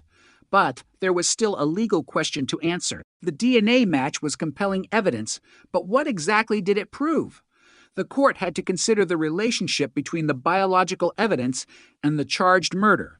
Prosecutors argued that Plimpton was responsible for Barbara's death. The official account of the case stated that he kidnapped, sexually assaulted, and beat her to death. Yet the final verdict would show that the court made important distinctions between different allegations. On March 15, 2024, Judge Boggio found Plimpton guilty of first-degree murder and 4 different theories of second-degree murder, but the court did not find the prosecution had proven the sexual assault or sexual abuse beyond a reasonable doubt as charged. That distinction was crucial. The murder conviction was established. The sexual assault allegations were not all accepted to the same legal standard. The verdict, therefore, represented both a resolution and a reminder of how precise criminal law must be. A case can contain multiple allegations, and a court can accept some while rejecting others. The public may remember the broad story, but the legal record depends on what was actually proven. Barbara was murdered. Plimpton was convicted of that murder. But the court did not simply accept every aspect of the prosecution's narrative. The evidence had to be separated carefully. The verdict came more than 44 years after Barbara's death. For investigators, it marked the end of a long investigation. For Barbara's family, it represented a form of closure that had seemed impossible when the case first went cold. The Multnomah County District Attorney's Office credited the Gresham Police Department detectives, Oregon State Police Crime Laboratory, and Parabon Nanolabs for their work in bringing the case to court. But the story of the investigation did not end with a guilty verdict. Sentencing followed later that year on October 3, 2024. Plimpton was sentenced to life in prison with a minimum of 40 years to be served. He was then transferred into the custody of the Oregon Department of Correction. The sentence meant that the legal system had finally imposed a consequence for a crime committed in 1980. Yet the most remarkable element of the case remained the evidence that made the prosecution possible. In 1980, there was no routine DNA profiling capable of identifying an unknown perpetrator. In 2000, scientists created a usable DNA profile, but it did not immediately identify anyone. In 2021, genetic genealogy turned that anonymous profile into a likely identity. Surveillance produced a discarded piece of gum. Laboratory analysis produced a direct match. And in 2024, a judge delivered a guilty verdict. The case had crossed 4 different eras of forensic investigation.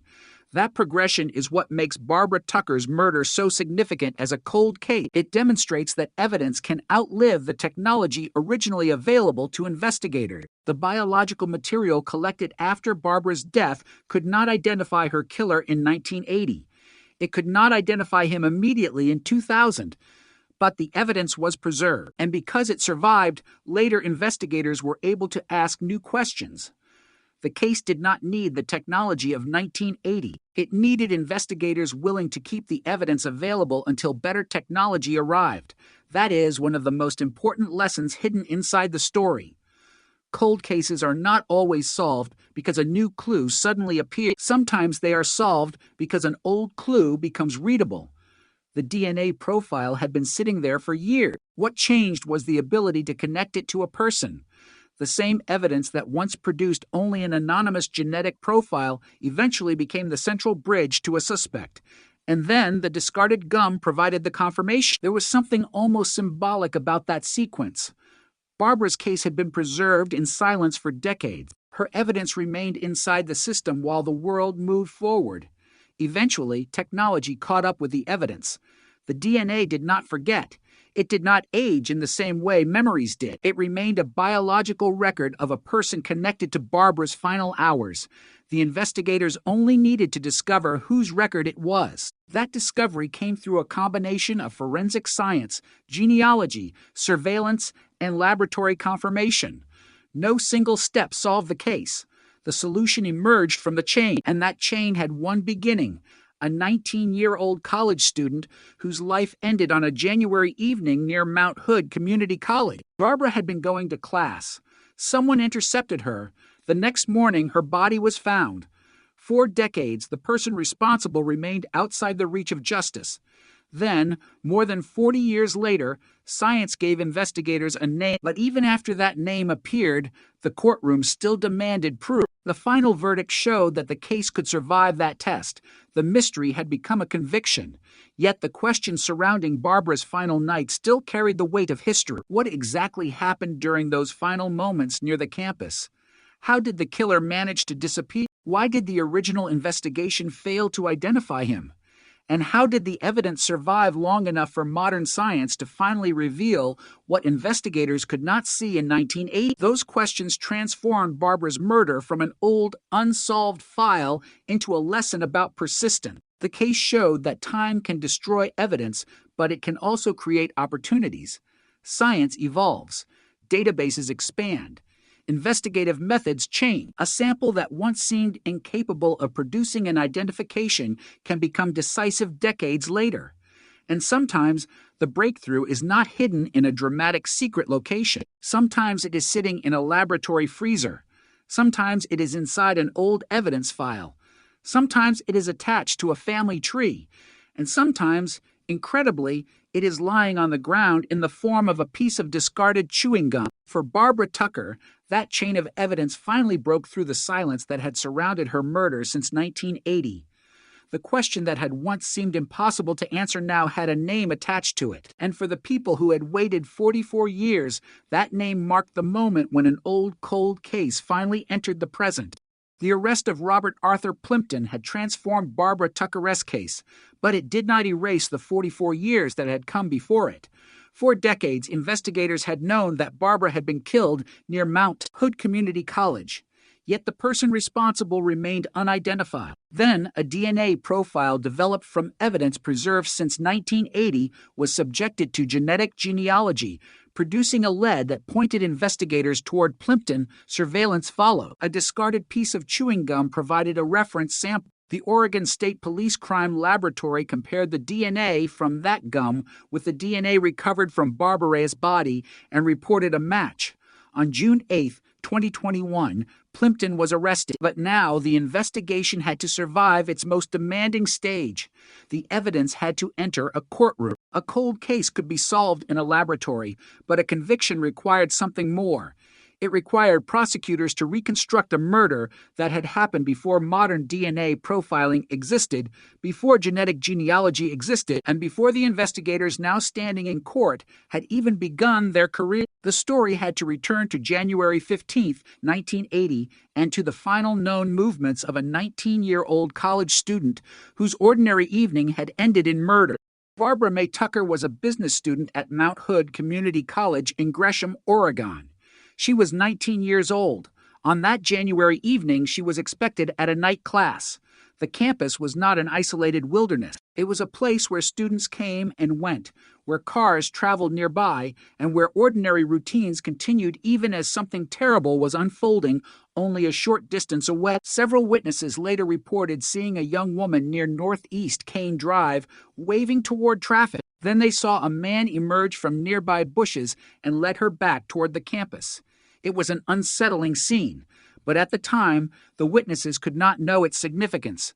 They were watching fragments of the final minutes of a young woman's life. The next morning, January 16th, students arriving for class discovered Barbara's body in a wooded area between Kane Road and a school parking lot. investigators determined that she had been sexually assaulted and beaten to death. The case immediately became a homicide investigation, but the person responsible was gone. What investigators had that morning was a crime scene and a collection of questions. Who had approached Barbara? Who had been with her near the wooded area?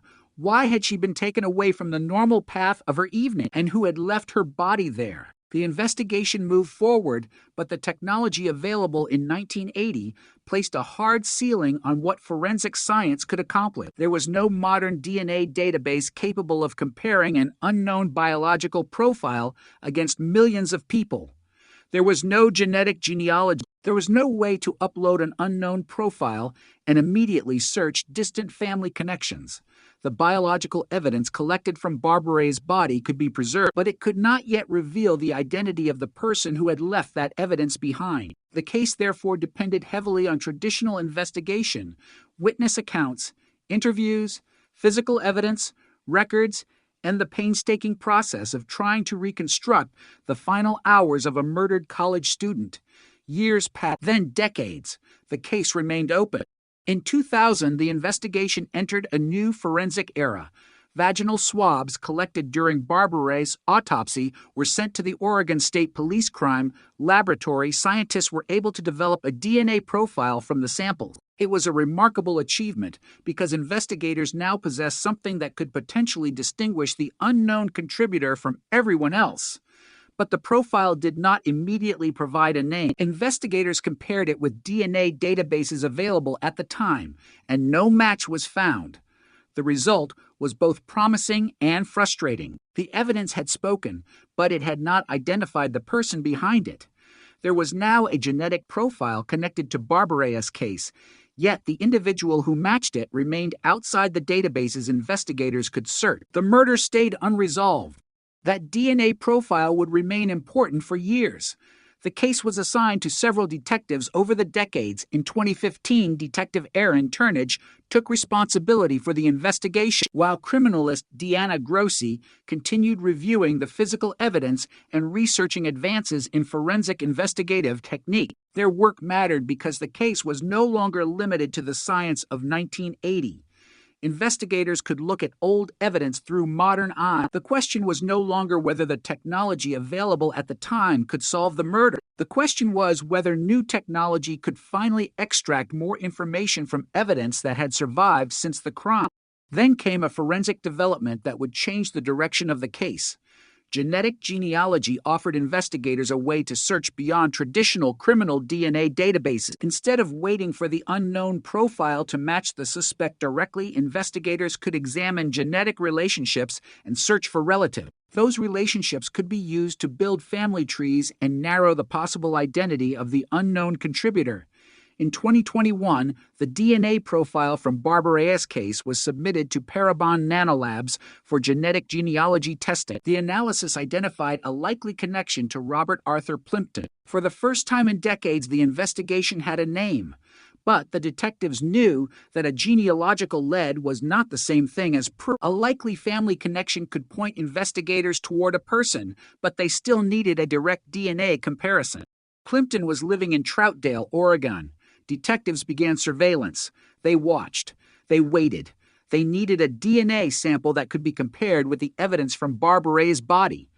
The opportunity came in an almost absurdly ordinary way. Detectives saw Plimpton spit out a piece of chewing gum. They recovered it and sent it to the Oregon State Police Crime Laboratory. The gum was no longer just trash. It was a potential bridge between a living man and a crime that had happened more than 40 years earlier. Laboratory analysis determined that the DNA profile developed from the chewing gum matched the DNA profile developed from Barbara Tucker's vaginal swabs. The anonymous profile from 2000 now had a direct reference sample. The arrest followed on June 8, 2021, but the legal system had not yet declared Plimpton responsible for Barbara Ray's murder. He had been identified and charged, but the case still had to be proven. That distinction is essential in any criminal investigation, especially one built around a decades-old crime. The prosecution had to explain the evidence. The defense had the opportunity to challenge it. and the judge had to decide whether the evidence established guilt beyond a reasonable doubt. The case would ultimately become a bench trial, meaning Plimpton chose to have a judge rather than a jury determine the verdict. The trial began on February 26, 2024, and continued for approximately 3 weeks. Inside the courtroom, the past became evidence. The 1980 crime scene was no longer simply a location remembered by an aging community. It became part of a legal record. The preserved biological evidence was no longer merely an old laboratory sample. It was the foundation of a modern forensic identification. The genetic genealogy work was no longer just an investigative breakthrough. It had to be explained as part of the path that led detectives to Plimpton, and the chewing gum was no longer an insignificant object discarded on a sidewalk. It represented the direct comparison that investigators needed. Every link in that chain had to be examined. If one link failed, the prosecution's case could be weakened. If the chain remained intact, the evidence could finally answer the question that had remained unanswered since 1980. The defense did not simply have to challenge the existence of the DNA. The broader issue was what the DNA meant within the context of the murder. A biological match can establish that a person's DNA is associated with evidence. The court still has to determine how that evidence connects to the charged crime. The prosecution therefore had to place the DNA inside the larger history of Barbara's disappearance and death. The witnesses who saw a woman near Kane Drive mattered. The man seen emerging from the bushes mattered. The location where Barbara's body was discovered mattered. The circumstances of her death mattered. The forensic evidence mattered. The challenge was to make all of those pieces fit together without relying on speculation. The courtroom also had to confront an unusual complication. The prosecution initially charged Plimpton in connection with Barbara's sexual assault and murder. Yet at trial, the court made an important distinction concerning the sexual assault allegation. Judge Amy Boggio ultimately found Plimpton guilty of first-degree murder and 4 different theories of second-degree murder. But he was not convicted of rape or sexual abuse because the prosecution had not proven beyond a reasonable doubt that the sexual assault occurred while Barbara was alive. That distinction did not erase the evidence or the murder conviction. It demonstrated instead that the court was separating what had been proven from what had not been proven to the required legal standard. On March 15, 2024, the judge delivered the verdict. Robert Plimpton was found guilty of Barbara Tucker's murder. The decision brought the 44-year investigation to a close, but even after the verdict, the story of Barbara's family was not suddenly transformed into something simple. The conviction could answer the question of who had been held legally responsible. It could not return the 19-year-old daughter and sister who had been taken from them in 1980. It could not restore the years that had passed without an answer. It could only establish, after decades of uncertainty, that the case had finally reached a legal conclusion. The investigation itself had become a lesson in persistence. The original investigators had collected evidence without knowing that decades later scientists would be able to use it in a completely different way. The Oregon State Police Crime Laboratory developed the DNA profile in 2000, but the available databases could not identify the contributor. Investigators kept the case alive. Detectives continued reviewing evidence. Then genetic genealogy provided a new path. Parabon Nanolabs helped identify a likely connection to Plimpton. Detectives followed that lead. A piece of discarded chewing gum provided the direct sample. The laboratory confirmed the match. The suspect was arrested, and years later, a judge found him guilty. It is difficult to overstate how much had changed between the night Barbara died and the day her killer was convicted. In 1980, forensic DNA profiling was not the tool it would eventually become. In 2000, investigators could create a DNA profile, but could not find a matching identity in the databases they searched. By 2021, genetic genealogy had opened an entirely new investigative route. By 2024, the evidence had been presented in court. The investigation had effectively crossed 4 different eras of forensic science. Barbara's case survived each one. And that survival mattered because the biological evidence did not forget. Memories could change. Witnesses could age. Buildings could disappear. Investigators could retire. Records could become buried in archive, but the DNA profile remained a biological record connected to the crime. For years, it had been anonymous. Then technology changed the question. Instead of asking whether the profile matched someone already known to law enforcement, investigators could ask which family it belonged to. That shift transformed the case. The strangest part was that the final confirmation did not come from a dramatic confession. It came from something almost invisible, a piece of chewing gum discarded in the ordinary course of a day. Detectives saw it. They recognized its potential. They recovered it. The laboratory examined it, and the result connected the DNA of Robert Plimpton to the profile developed from evidence collected after Barbara Reyes' death. A tiny object became the bridge across 41 years of forensic history. But the conviction did not mean every mystery surrounding Barbara Reyes' final night had disappeared. The public record could establish the broad sequence of the case, but many intimate details remained unknown. What did Barbara experience during her final moments? What was said? What did the killer intend? Why was Barbara targeted? Investigators could prove the murder without being able to reconstruct every thought or action that preceded it. That is often the painful reality of cold cases. Justice can identify responsibility without restoring every missing detail. What could be established was enough to change the case forever. Barbara Tucker was no longer the victim of an unidentified killer. The man convicted of her murder had been identified through a combination of preserved biological evidence and modern forensic techniques. The 44-year investigation had reached its legal conclusion, and on October 3, 2024, Judge Kelly Skye sentenced Plimpton to life in prison with a minimum of 40 years to be served. He was transferred to the custody of the Oregon Department of Correction. For the investigators, the case was closed. For Barbara Reyes' family, the meaning was more complicated. Closure is not the same as forgetting. It is not the same as healing. It does not make the past disappear. It simply means that one enormous question no longer hangs without an answer. For decades, Barbara Reyes' family had lived with uncertainty. They knew she had been murdered. They knew the person responsible had escaped identification. They had to watch years turn into decades without knowing whether the case would ever be solved. Then science reopened a door that everyone had thought might remain shut forever. Barbara had been 19 years old. She was preparing for a future that never came. Her story began as the tragedy of one young woman and became a mystery that lasted longer than an entire generation.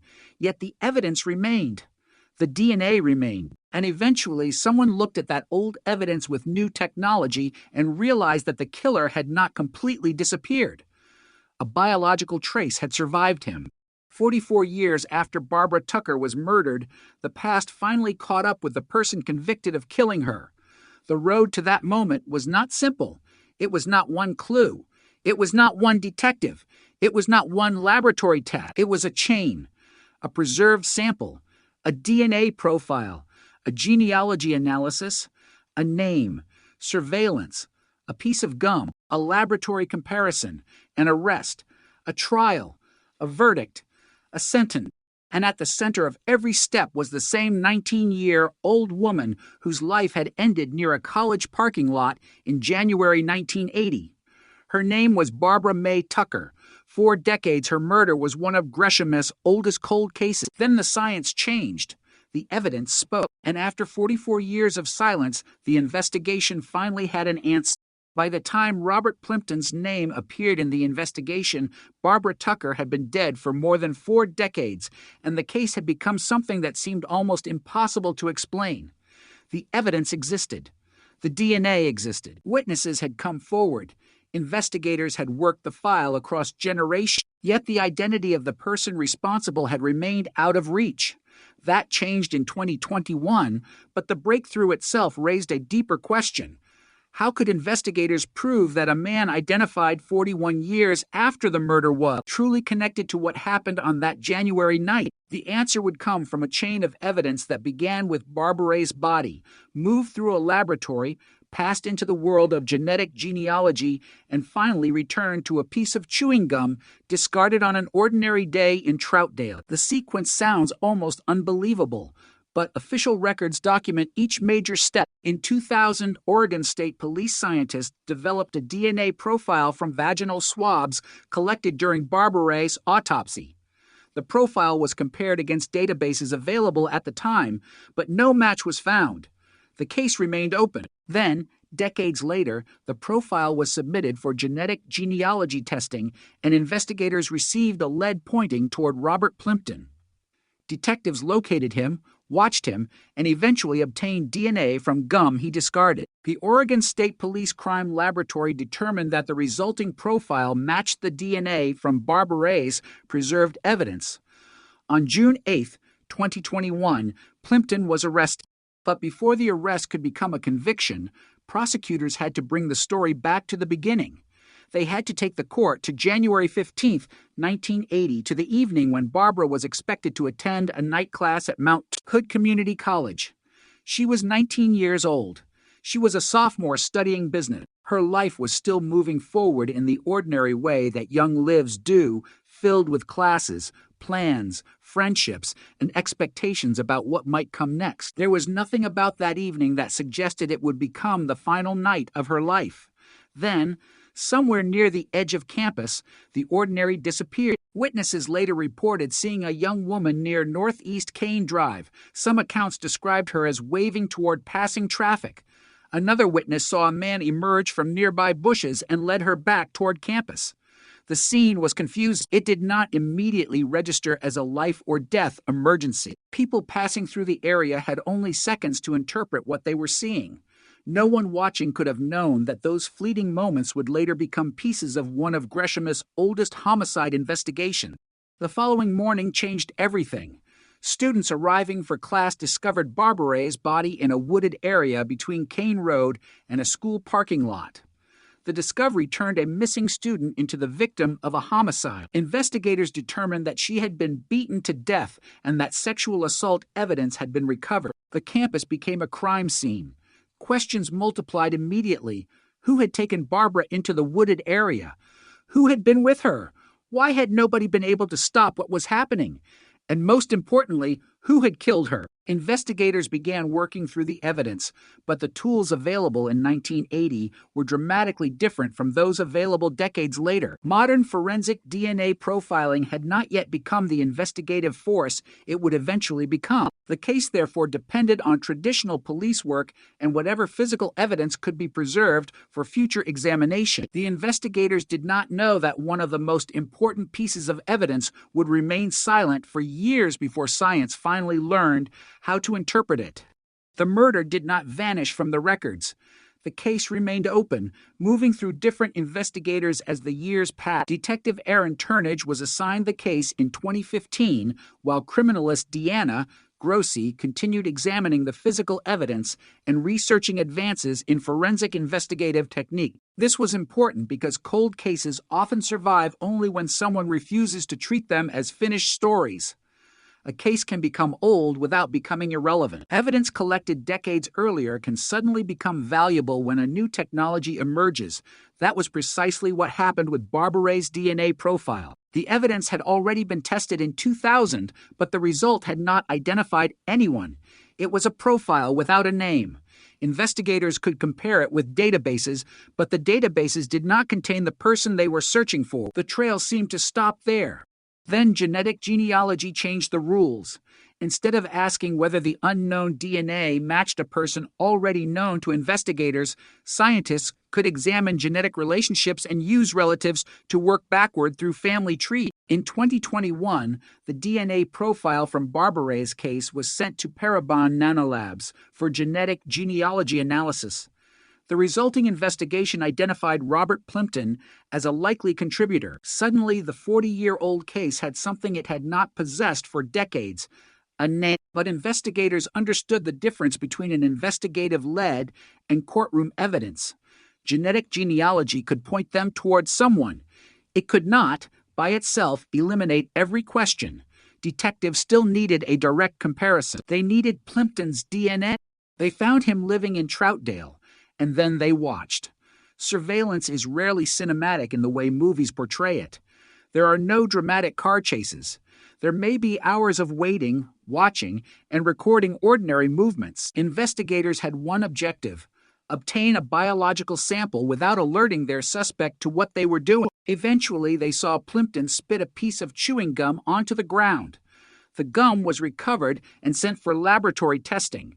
It was a tiny object, almost meaningless in any ordinary context, but it carried what investigators needed: human DNA. The laboratory compared the profile from the gum with the profile developed from Barbareus preserved evidence.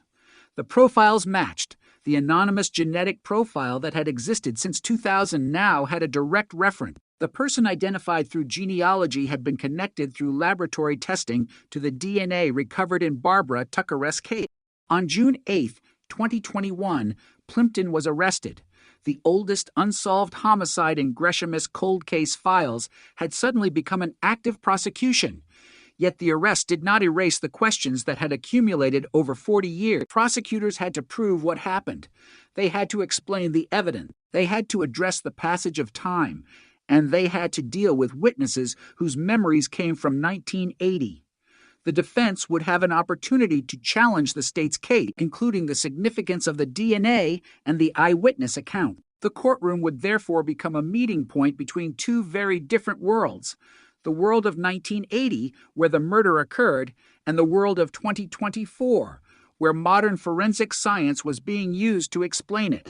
The trial began on February 26, 2024, before Multnomah County Circuit Judge Amy Baggio. Plimpton chose a bench trial, meaning the judge, rather than a jury, would decide the case. For approximately 3 weeks, the evidence was examined. The prosecution presented the DNA evidence and the history of the investigation. The defense challenged the state's interpretation of what that evidence meant. This was not simply a contest between old evidence and new evidence. It was a question of whether all the pieces could be assembled into a legally sufficient explanation of Barbareus' murder. One of the most striking aspects of the defense position was that it did not simply erase the DNA evidence. Instead, the defense questioned the broader interpretation of the case and pointed to discrepancies between some early eyewitness descriptions and Plimpton's physical characteristics. Those details mattered because the murder had occurred in an era before DNA could provide the kind of identification available decades later. Witnesses had been the eyes of the investigation. Their observations were imperfect, made under stressful circumstances, and preserved across an extraordinary period of time. The court had to decide how much weight to give them when compared with modern forensic evidence. That conflict revealed something important about cold cases. Modern DNA can be extraordinarily powerful, but a courtroom does not exist simply to produce a dramatic ending. It exists to test evidence. The prosecution must establish guilt beyond a reasonable doubt. The defense has the right to challenge the government's interpretation, and the judge must distinguish between what the evidence proves and what investigators believe it might suggest. In Barbareus' case, that distinction became especially important when the court considered the allegations surrounding the sexual assault. The medical evidence showed sexual assault, but Judge Baggio ultimately determined that prosecutors had not proven beyond a reasonable doubt that the sexual assault occurred while Barbara was alive. Plimpton was therefore not convicted of rape or sexual abuse. The murder charge was different. On March 15, 2024, Judge Baggio found Robert Plimpton guilty of first-degree murder and 4 theories of second-degree murder. The verdict closed a 44-year investigation. The man who had been unknown for decades was now legally responsible for Barbareus' death. The case had crossed from uncertainty into judgment. But the verdict could not change the most painful fact. Barbara was still 19. Her family had still lost decades with her. The investigation could identify a killer, but it could not restore a daughter, sister, friend, and student whose future had disappeared on one January night. That is the strange contradiction of cold case justice. The longer a case remains unsolved, the more enormous the eventual breakthrough becomes. But the same passage of time that makes the breakthrough extraordinary also makes the loss impossible to undo. 44 years had created distance between the murder and the courtroom, but not between Barbareus' memory and the people who loved her. The investigation also revealed the extraordinary endurance of physical evidence. When those swabs were collected in 1980, nobody could have predicted the scientific path they would eventually travel. In 2000, they produced a DNA profile. It did not match an available database. 4 more years, the profile remained unidentified. Then genetic genealogy provided a new route. Parabon's analysis produced a likely connection. Detectives followed the lead. A discarded piece of gum provided the direct sample. The laboratory confirmed the match. The arrest followed. The trial came nearly 3 years later. The verdict came in 2024. The sentence came later that year. On October 3, 2024, Plimpton was sentenced to life in prison with a minimum of 40 years to be served and was transferred to the Oregon Department of Correction. It is difficult to imagine a more ordinary object becoming more important to a homicide investigation than a piece of chewing gum. It was not hidden in a secret room. It was not discovered beneath a floorboard. It was not recovered from some forgotten evidence locker. It was simply discarded by a man who did not know that detectives were watching him. Yet that object became the final physical link investigators needed. The DNA inside it helped confirm what the genetic genealogy investigation had suggested. The old profile had found its match, and that is where Barbara Tucker's case becomes more than a story about one arrest. It becomes a story about evidence surviving longer than the people who collected it expected. The original investigators could not solve the murder with the technology available to them, but they preserved evidence that later investigators could use. The detectives who inherited the case decades later did not have to start from zero. They had the work of previous generations. They had the crime scene. They had the biological samples. They had the DNA profile. They had witnesses. They had records. What they needed was the right scientific method to connect those pieces. The breakthrough did not happen because the killer suddenly confessed. It did not happen because a mysterious stranger walked into a police station. It happened because science created a new path through old evidence. Genetic genealogy transformed an unknown DNA profile into a likely identity. Surveillance transformed that identity into an opportunity for direct testing. Laboratory analysis transformed the opportunity into a match. And the courtroom transformed the match and the rest of the evidence into a conviction. For more than 4 decades, Barbara Tucker's murder had existed in the space between evidence and identity. Investigators knew something terrible had happened. They knew a biological trace existed. They knew the killer had escaped identification, but they could not connect the unknown profile to a person. That was the wall, and walls built by time can look permanent. Then technology creates a door. The door opened in 2021, but behind it was not an instant solution. There was still surveillance. There was still laboratory work. There was still an arrest. There was still a trial. There were still questions about eyewitness testimony and the interpretation of physical evidence. There were still legal standards that had to be satisfied. The case did not become simple just because a name appeared. It became possible. And once it became possible, investigators refused to let the opportunity disappear. Barbara Tucker's story had begun with a 19-year-old student heading toward an ordinary night class. It had passed through a wooded area near her college. It had entered a police file and remained there for decades. It had survived changes in detectives, changes in technology, and changes in the way forensic evidence could be interpreted. Then one day, the past reached into the present through DNA. The evidence had been waiting. The name had been waiting. And after 44 years, the courtroom finally had the chance to decide what those pieces meant. The courtroom had finally produced a verdict, but the evidence that carried Barbara Tucker's case across 44 years had a story of its own, and that story began long before Robert Plimpton ever became a name investigators could pursue. In 1980, the murder was investigated with the tools available at the time. Witnesses were interviewed. The crime scene was examined. Biological evidence was collected and preserved, but the technology that would eventually identify the unknown contributor did not yet exist in a form capable of solving the case. The evidence could survive. The investigation could continue, but the identity remained hidden. That gap between evidence and identification became the defining feature of Barbara's case. The DNA was there, yet nobody knew whose DNA it was. Decades later, that would change. Barbara was 19 years old when she was killed. She was a student at Mount Hood Community College in Gresham, Oregon, and on the evening of January 15, 1980, she was expected to attend a night class. According to the prosecution's account, events unfolded near the campus shortly before 7 o'clock. Witnesses reported seeing a young woman near Northeast Kane Drive, apparently waving toward passing traffic. Then a man emerged from nearby bushes and led her back toward campus. The sighting lasted only moments, but those moments would later become part of the evidence used to reconstruct the final hours of Barbara Ray's life. The next morning, students arriving for class discovered her body in a wooded area between Kane Road and a school parking lot. The campus that had been filled with ordinary student activity suddenly became the center of a homicide investigation. The investigators faced an enormous challenge. The person responsible was gone, and the case did not produce an immediate identification.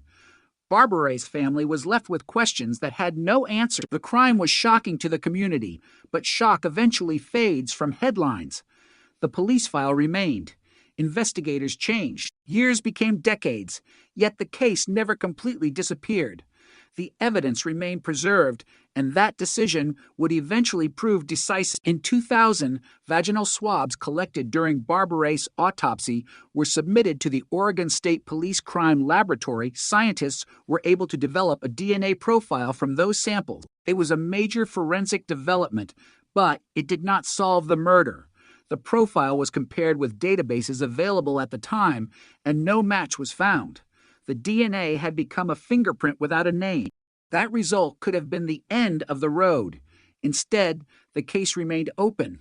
Several detectives worked on it over the decades, and in 2015, Detective Aaron Turnage was assigned to the investigation. Criminalist Deanna Grossi continued reviewing the physical evidence and researching advances in forensic investigative technique. That work mattered because the world of forensic investigation was changing rapidly. Techniques that would have seemed impossible in 1980 were becoming available. The question was no longer whether the original investigators could identify the unknown person. The question became whether modern science could look at the old evidence differently. The answer came through genetic genealogy. Instead of waiting for the unknown DNA profile to match a person already present in a law enforcement database, investigators could search for biological relatives and use those connections to construct a family tree. In 2021, the DNA profile from Barbara Ray's case was sent to Parabon Nanolabs for genetic genealogy testing. The analysis produced a likely connection to Robert Arthur Plimpton. Suddenly, the investigation had something it had lacked since 1980, a specific person to investigate. But the name itself was not enough. A genealogical lead could direct detectives toward a suspect, but investigators still needed direct forensic evidence connecting that suspect to the biological material recovered from Barbara. Detectives located Plimpton living in Troutdale. They began surveillance. The operation depended on patience.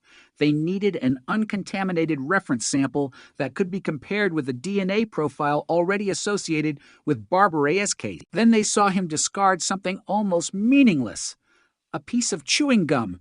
To anyone else, it was trash. To investigators, it was evidence. They recovered the gum and submitted it to the Oregon State Police Crime Laboratory. The laboratory developed a DNA profile from the gum and compared it with the profile from Barbara Ray's vaginal swab. The profiles matched.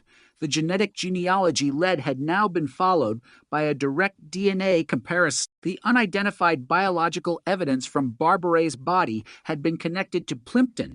On June 8, 2021, Robert Plimpton was arrested and charged in connection with Barbara Ray's murder. The arrest was a stunning development because the case had been cold for more than 40 years. But the arrest was not the end. It was the beginning of another phase, one that would force the evidence to withstand courtroom scrutiny. Prosecutors had to prove that Plimpton was responsible for Barbara Ray's death. The defense had the right to challenge the prosecution's interpretation of the evidence. The judge would have to determine whether the state had established guilt beyond a reasonable doubt. The DNA match was central, but the case would not be decided by a headline. It would be decided by evidence. Plimpton chose to have a bench trial rather than a jury trial. The proceedings began on February 26, 2024, before Multnomah County Circuit Judge Amy Baggio. The trial continued for approximately 3 weeks. During that time, the courtroom became a place where two different eras collided. The prosecution was presenting evidence from a murder committed in 1980, but some of the most important forensic work had been performed decades later. A biological sample collected in the aftermath of Barbara Ray's death had eventually produced a DNA profile. That profile had eventually led investigators through genetic genealogy to Plimpton. A piece of discarded gum had then provided the direct comparison. Every step had to be explained. Every inference had to be tested. The defense challenged the prosecution's broader interpretation of the case. One issue involved the eyewitness descriptions from 1980. Witnesses had provided observations of the man seen with Barbara, and the defense pointed to differences between those descriptions and Plimpton's physical characteristic. That argument created a tension at the heart of the trial. Human memory had supplied one type of evidence. Modern DNA supplied another.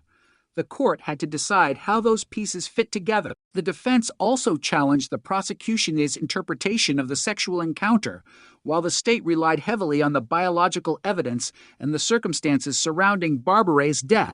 The legal distinction became important. The court did not simply accept every allegation made by the prosecution. Judge Baggio ultimately found Plimpton guilty of first-degree murder and 4 different theories of second-degree murder, but he was not convicted of rape or sexual abuse because the prosecution had not proven beyond a reasonable doubt that the sexual assault occurred while Barbara was alive.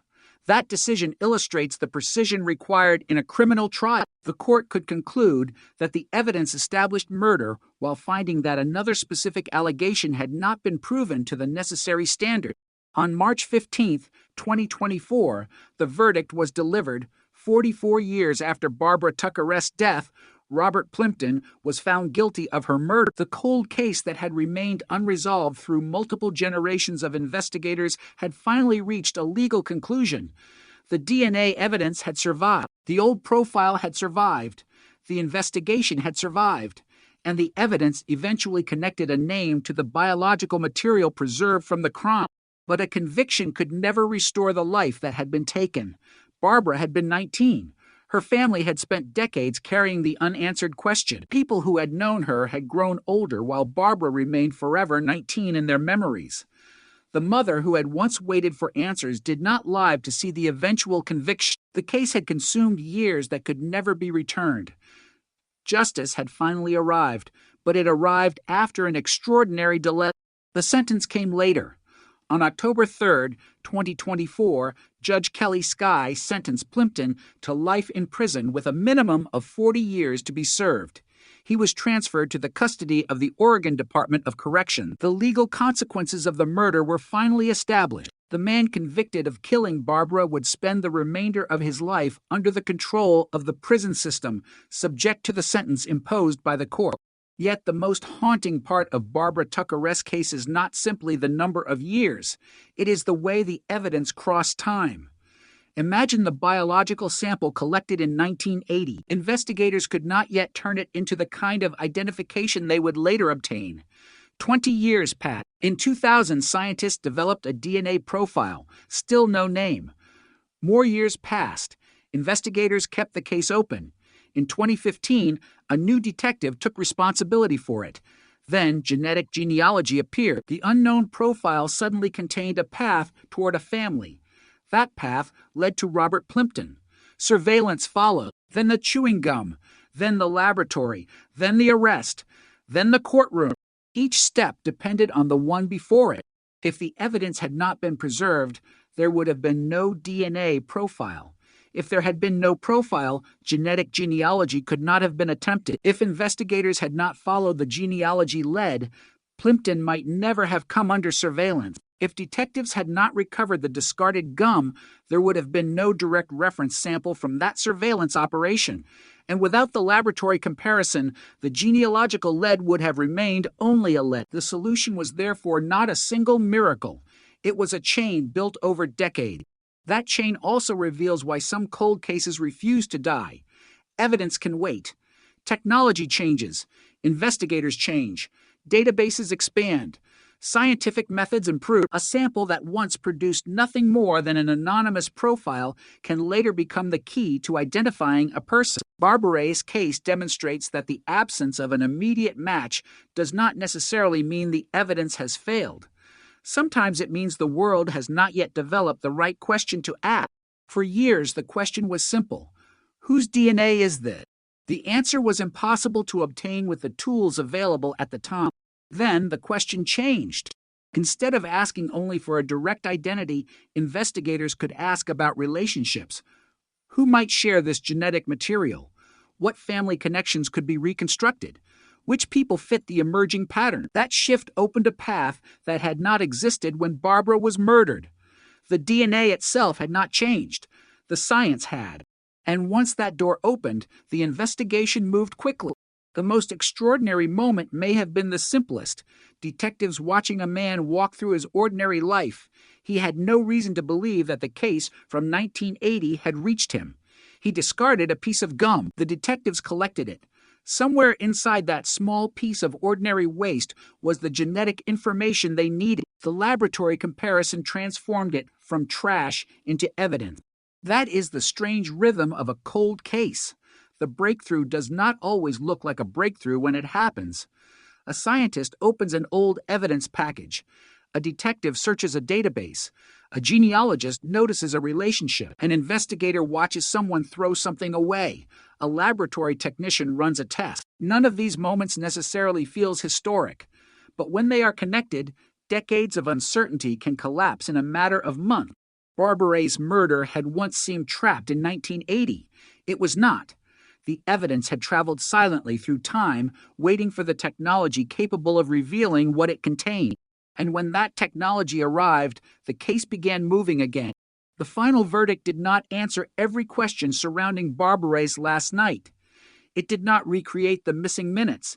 It did not reveal every thought or motive, but it established something that had remained uncertain for most of a lifetime. Robert Plimpton was convicted of murdering Barbara Tucker. For Barbara Ray's family, that distinction mattered. The person responsible was no longer an unknown figure somewhere beyond the reach of the investigation. He had been identified, prosecuted, convicted, and sentenced. The case had finally crossed the distance between suspicion and judgment. 44 years had passed, but the evidence had waited.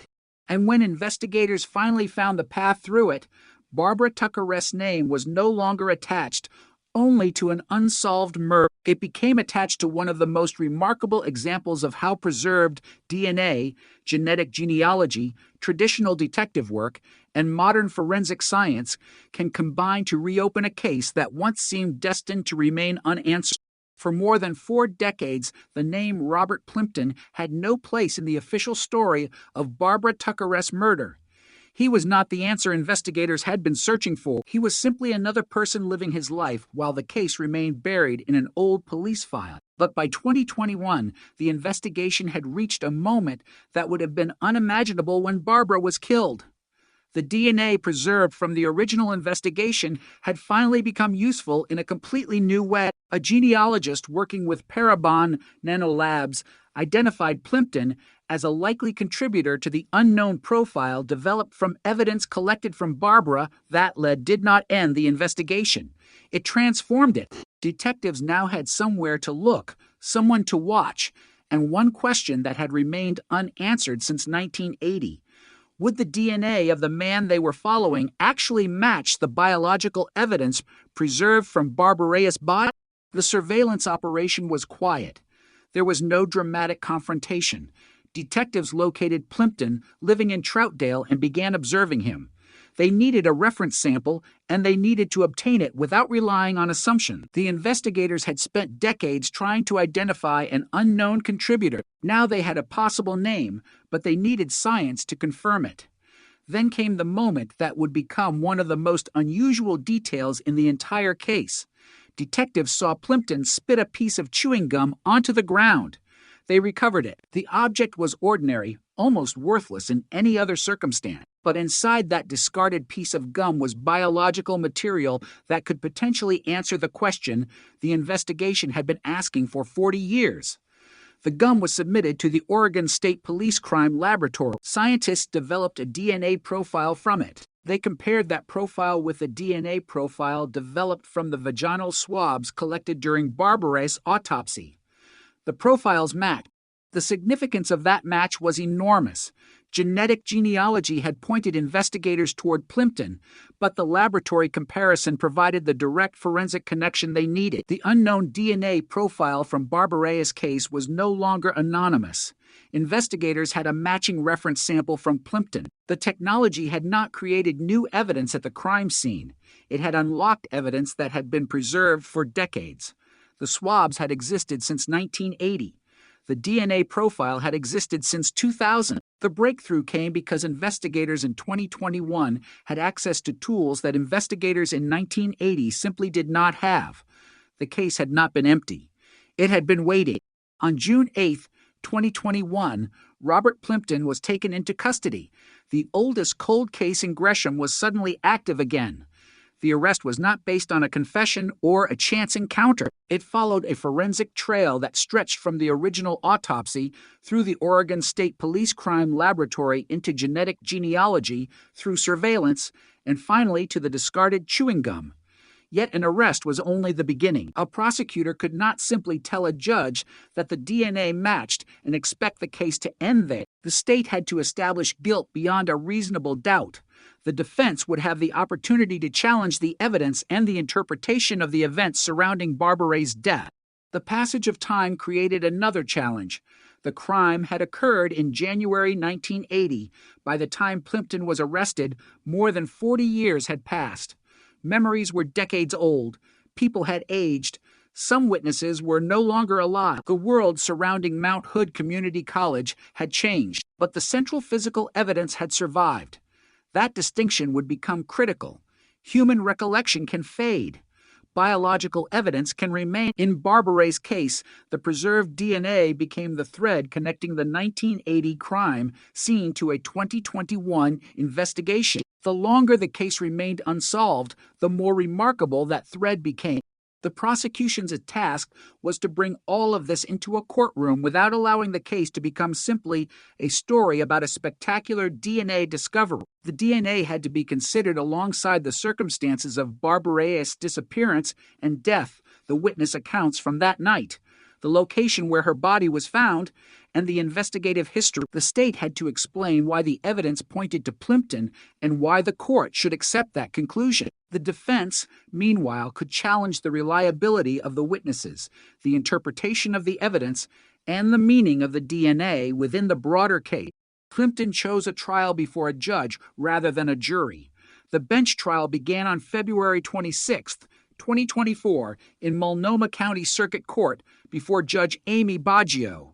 The proceedings lasted approximately 3 weeks. Inside the courtroom, investigators and prosecutors were effectively reconstructing a crime that had occurred before many modern forensic techniques existed. The case required the court to look backward through time while relying on evidence developed in different eras. The DNA profile created in 2000 had become the foundation for genetic genealogy in 2021.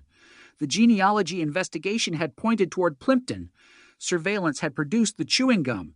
The laboratory had confirmed the match. Now the entire sequence had to withstand legal scrutiny.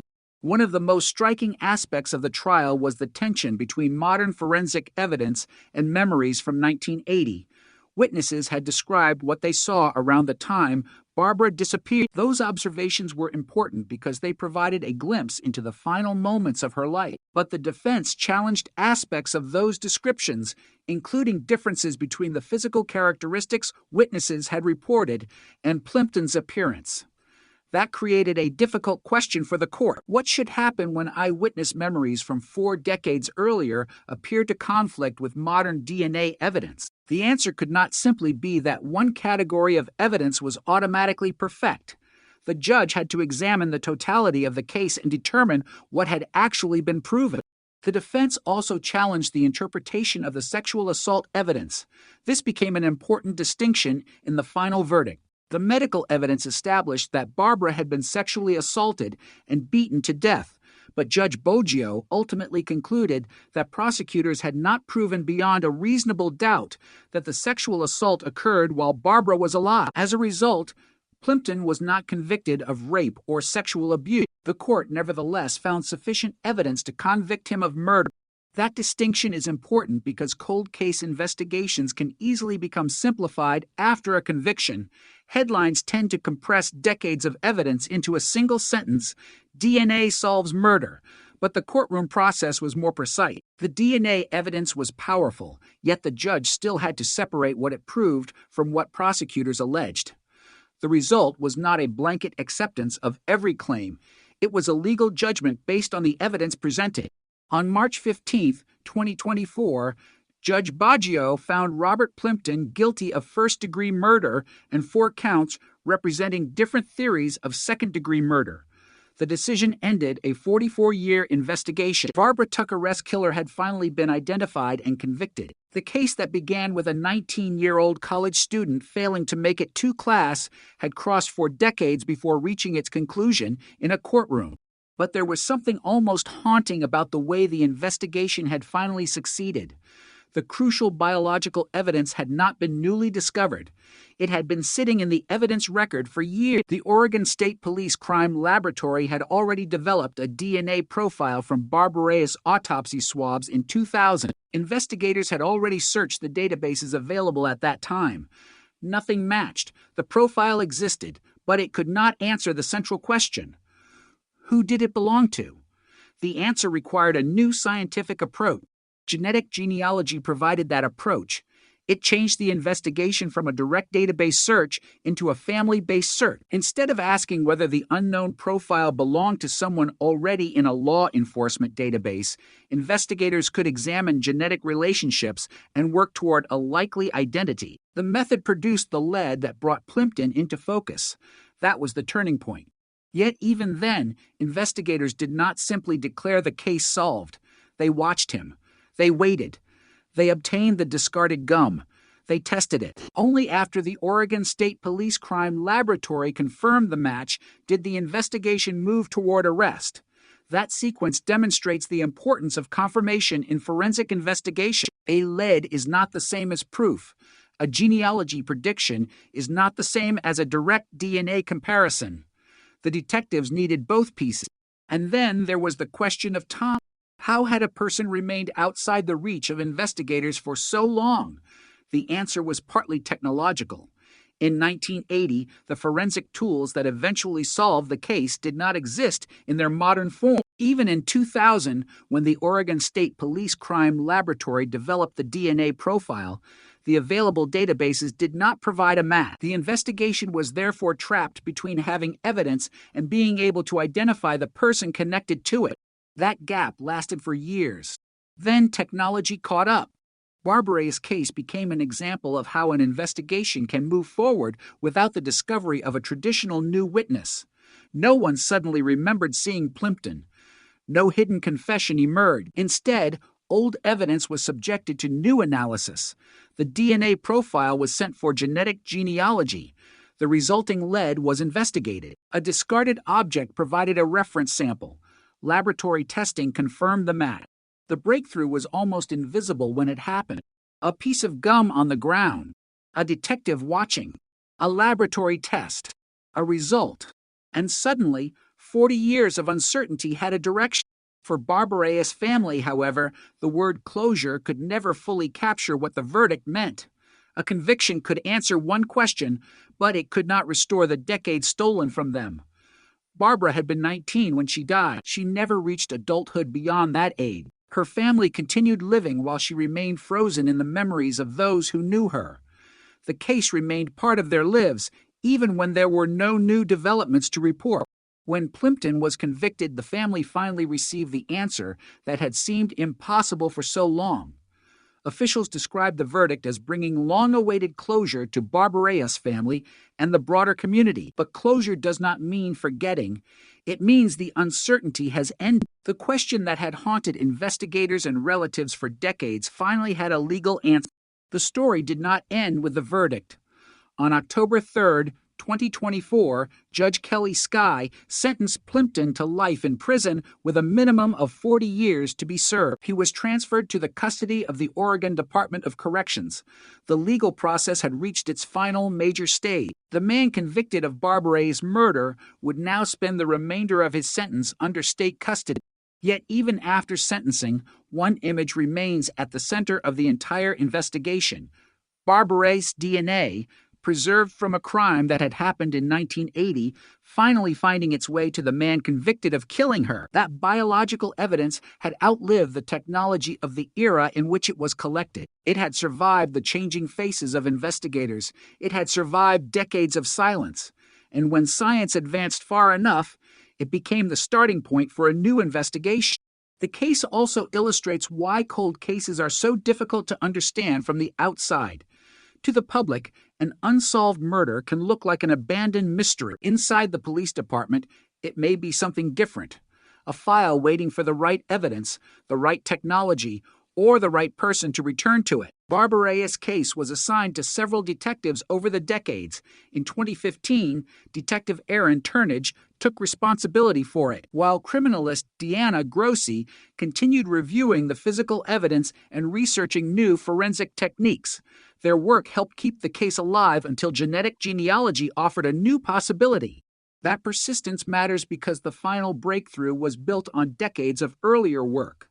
The detectives who collected evidence in 1980 could not have known exactly how useful it would become. The scientists who developed the DNA profile in 2000 could not yet identify the contributor. The investigators who reopened the case years later could not know whether genealogy would succeed. Each group worked within the limits of its own era, and each left something behind for the next. That is why the case of Barbara Tucker is ultimately not just a story about a killer being identified. It is a story about time. 44 years passed between the murder and the conviction. Technology changed. The investigation changed. The evidence did not. Barbara was still 19. The crime scene evidence was still there. The DNA profile was still there. And eventually the science caught up. What had once been an anonymous biological trace became a genealogical lead. The lead became a suspect. The suspect became a DNA comparison. The comparison became an arrest. The arrest became a trial. The trial became a conviction, and the conviction became a life sentence. For decades, the question had been buried inside an old evidence file: who killed Barbara Tucker? In 2024, the court finally answered it, and the answer had been waiting inside the evidence all along. The conviction of Robert Plimpton closed the legal chapter of Barbara Tucker's murder. But the deeper story was never simply about the moment a judge announced a guilty verdict.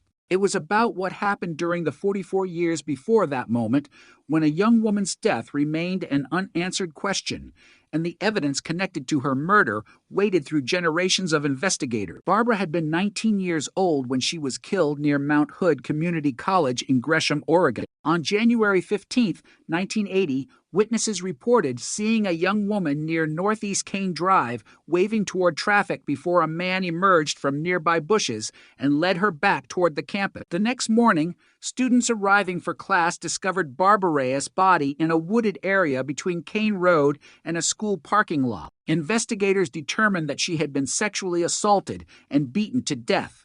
The person responsible was gone. The case began its long transformation from a shocking active investigation into a cold case. What investigators could not know that morning was that one of the most important clues would survive for decades. During Barbaret's autopsy, vaginal swabs were collected and eventually sent to the Oregon State Police Crime Laboratory in 2000. Scientists were able to develop a DNA profile from the samples. It was a major breakthrough, but it did not provide a name. The profile was compared with DNA databases available at the time, and there was no match. That single result became one of the defining frustrations of the investigation. Investigators had something highly specific. They had biological evidence connected to the crime. They had a genetic profile that could distinguish one individual from another. But they did not know whose profile it was. The evidence could tell them that the answer existed. It could not yet tell them where to find that answer. The case remained open. Detectives changed. Years passed. Technology advanced. In 2015, Detective Aaron Turnage was assigned to the investigation, while criminalist Deanna Grossi continued reviewing the physical evidence and researching developments in forensic investigative technique. This was the kind of work that rarely produces headlines. There was no guarantee of success. No dramatic witness was suddenly appearing. No confession was arriving at the police station. Instead, investigators were returning to evidence that had already been examined and asking whether new science could reveal something the earlier investigation could not. The old DNA profile became increasingly important because forensic technology was changing the way investigators could search for unidentified suspects. Then came genetic genealogy. The DNA profile from Barbara Ray's case was sent to Parabon Nanolabs for genetic genealogy testing. The purpose was not simply to compare the unknown DNA with a conventional criminal database. The new approach could examine genetic relationships and help investigators identify a likely family connection. In 2021, the testing produced a likely connection to Robert Arthur Plimpton. For the first time in more than 40 years, investigators had a specific name associated with the unknown DNA profile. But a name was not enough. A genealogical lead could point investigators toward a person, but the police still needed direct forensic confirmation. They needed Plimpton's DNA itself. That is where the investigation took one of its strangest turns. Gresham detectives located Plimpton living in Troutdale and began surveillance. They watched him without immediately confronting him. They were waiting for an opportunity to obtain a biological sample. Then they saw him spit out a piece of chewing gum. The detectives collected the gum and submitted it to the Oregon State Police Crime Laboratory. The laboratory developed a DNA profile from that discarded gum and compared it with the DNA profile developed from the biological evidence recovered from Barbara. The profiles matched. The unknown DNA from a 1980 murder had finally been connected directly to Robert Plimpton. A piece of gum had become the bridge between an old crime scene and a living suspect. On June 8, 2021, Plimpton was arrested. The case that had been cold for decades suddenly became active again. But the arrest created a new burden for prosecutors. They had to prove the case in court. They could not simply rely on the emotional force of a 40-year mystery or the extraordinary story of genetic genealogy. They had to establish the facts according to the rules of criminal law. The evidence had to be presented, challenged, examined, and weighed. Plimpton requested a trial before a judge rather than a juror. The proceedings eventually began on February 26, 2024, before Multnomah County Circuit Judge Amy Baji. The trial continued until March 15. Inside that courtroom, time seemed to collapse. Evidence from 1980 was being examined with forensic methods developed decades later. The DNA profile created in 2000 was being connected to genetic genealogy performed in 2021. The genealogy lead had led investigators to Plimpton. Surveillance had produced the chewing gum. The laboratory had confirmed the match. And now all of those steps had to be understood by a judge deciding whether the evidence established guilt beyond a reasonable doubt. The prosecution also had to reconstruct the circumstances surrounding Barbara Ray's death. The witnesses who had seen a young woman near Kane Drive remained important because they provided the surviving human connection to the final hours of Barbara's life. Their observations came from a different era, and the defense challenged aspects of the eyewitness evidence, including differences between descriptions and Plimpton's characteristics. That created a striking contrast. On one side was memory, preserved through testimony after decades had passed. On the other was biological evidence preserved in a laboratory and interpreted through modern science. The court had to determine how those pieces fit together. The case also contained an important legal distinction involving the sexual assault evidence. Investigators had determined that Barbara had been sexually assaulted and beaten to death. Yet during the trial, Judge Baggio did not convict Plimpton of rape or sexual abuse because prosecutors had not proven beyond a reasonable doubt that the sexual assault occurred while Barbara was alive. The distinction demonstrated that the court was not simply accepting every allegation surrounding the case. The judge separated the allegations that had been proven from those that had not reached the required legal standard. The murder itself was different. On March 15, 2024, Judge Baggio found Plimpton guilty of first-degree murder and 4 different theories of second-degree murder. The verdict brought the 44-year investigation to a legal conclusion. The name that had been missing from Barbara Tucker's case for most of a lifetime was finally attached to a conviction. Yet even after that verdict, the passage of time remained impossible to ignore. Barbara had been 19 when she was killed. 44 years later, the world was completely different. The investigators who had first entered the case were long removed from the scene. Technology had changed beyond recognition. DNA databases had expanded. Genetic genealogy had become an investigative tool, and Barbara Reyes' case had traveled from a local homicide investigation into an example of how modern forensic science could revive an investigation that once appeared impossible to solve. The evidence itself had never known that time was passing. The swabs collected after Barbara Reyes' death did not become less connected to the crime simply because decades passed. The DNA profile created in 2000 did not become less specific because no match appeared in the database. It remained an unidentified profile. For years, that was all investigators had. Then the scientific landscape changed, and the same profile suddenly became useful in a new way. That is the strange power of a cold case. The investigation may appear frozen, but the evidence is not necessarily finished.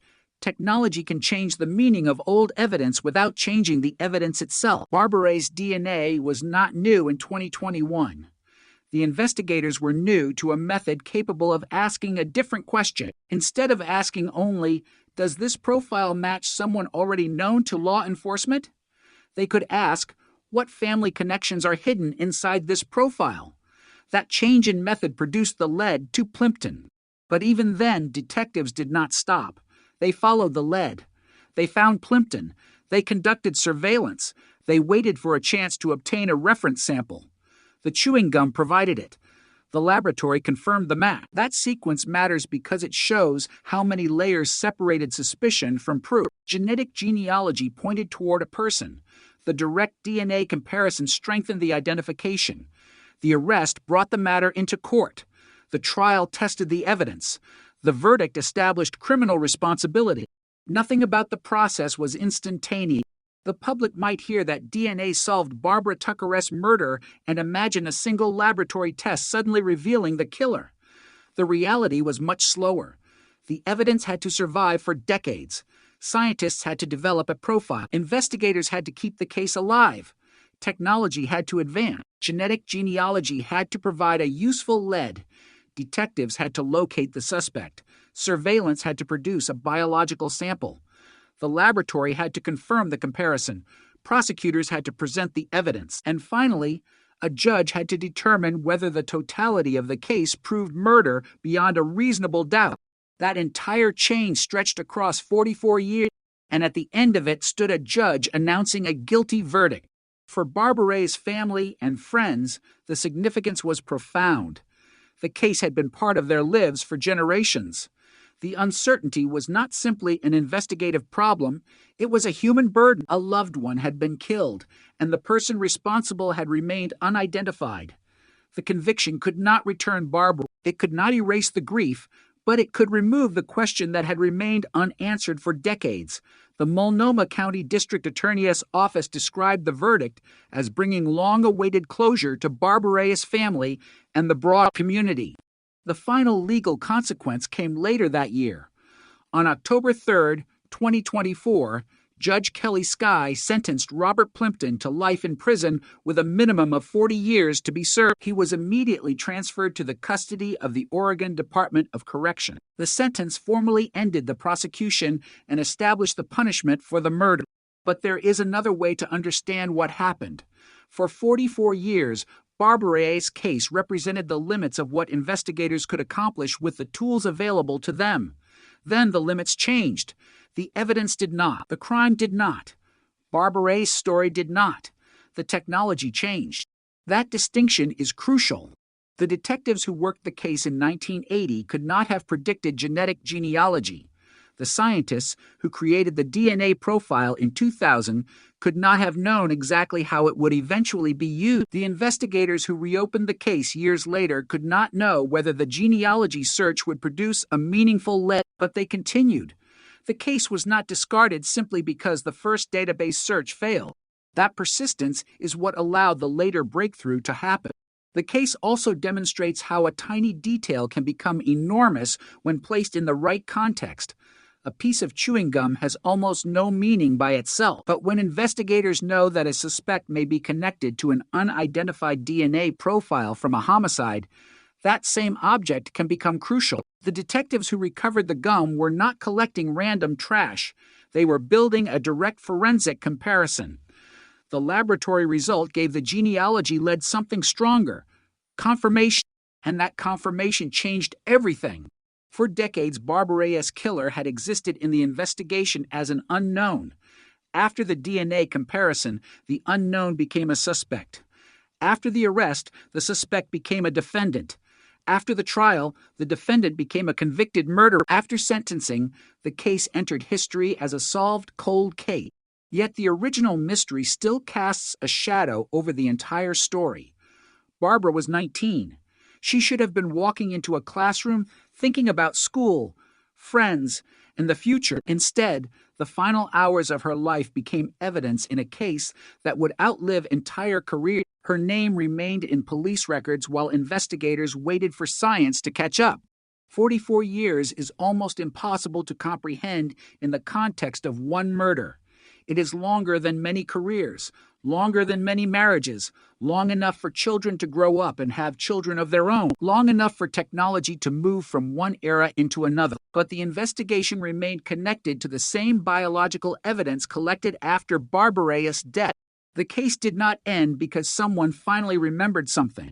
It ended because something that had been preserved finally became identifiable. The DNA had been there. The profile had been there. The evidence had been there. The answer had been hidden inside the science. And when investigators finally had the tools to extract it, the 44-year silence began to break. The most remarkable thing about Barbara Tucker's case is that the investigation did not end when detectives found a suspect. In many cold cases, identifying a possible offender is the moment investigators have been waiting for. But in Barbara Reyes' case, the identification created an entirely new challenge. The state now had to take a crime committed in 1980, connect it to a man identified more than 4 decades later, and prove that connection in a courtroom where every piece of evidence could be challenged. The breakthrough had begun with DNA, but the conviction would depend on much more than a headline announcing a genetic match. It would depend on a chain of evidence stretching from the wooded area near Mount Hood Community College to a laboratory, from a genealogy investigation to surveillance, from a discarded piece of gum to a courtroom, and every link in that chain had to withstand scrutiny. The original crime had taken place on January 15, 1980.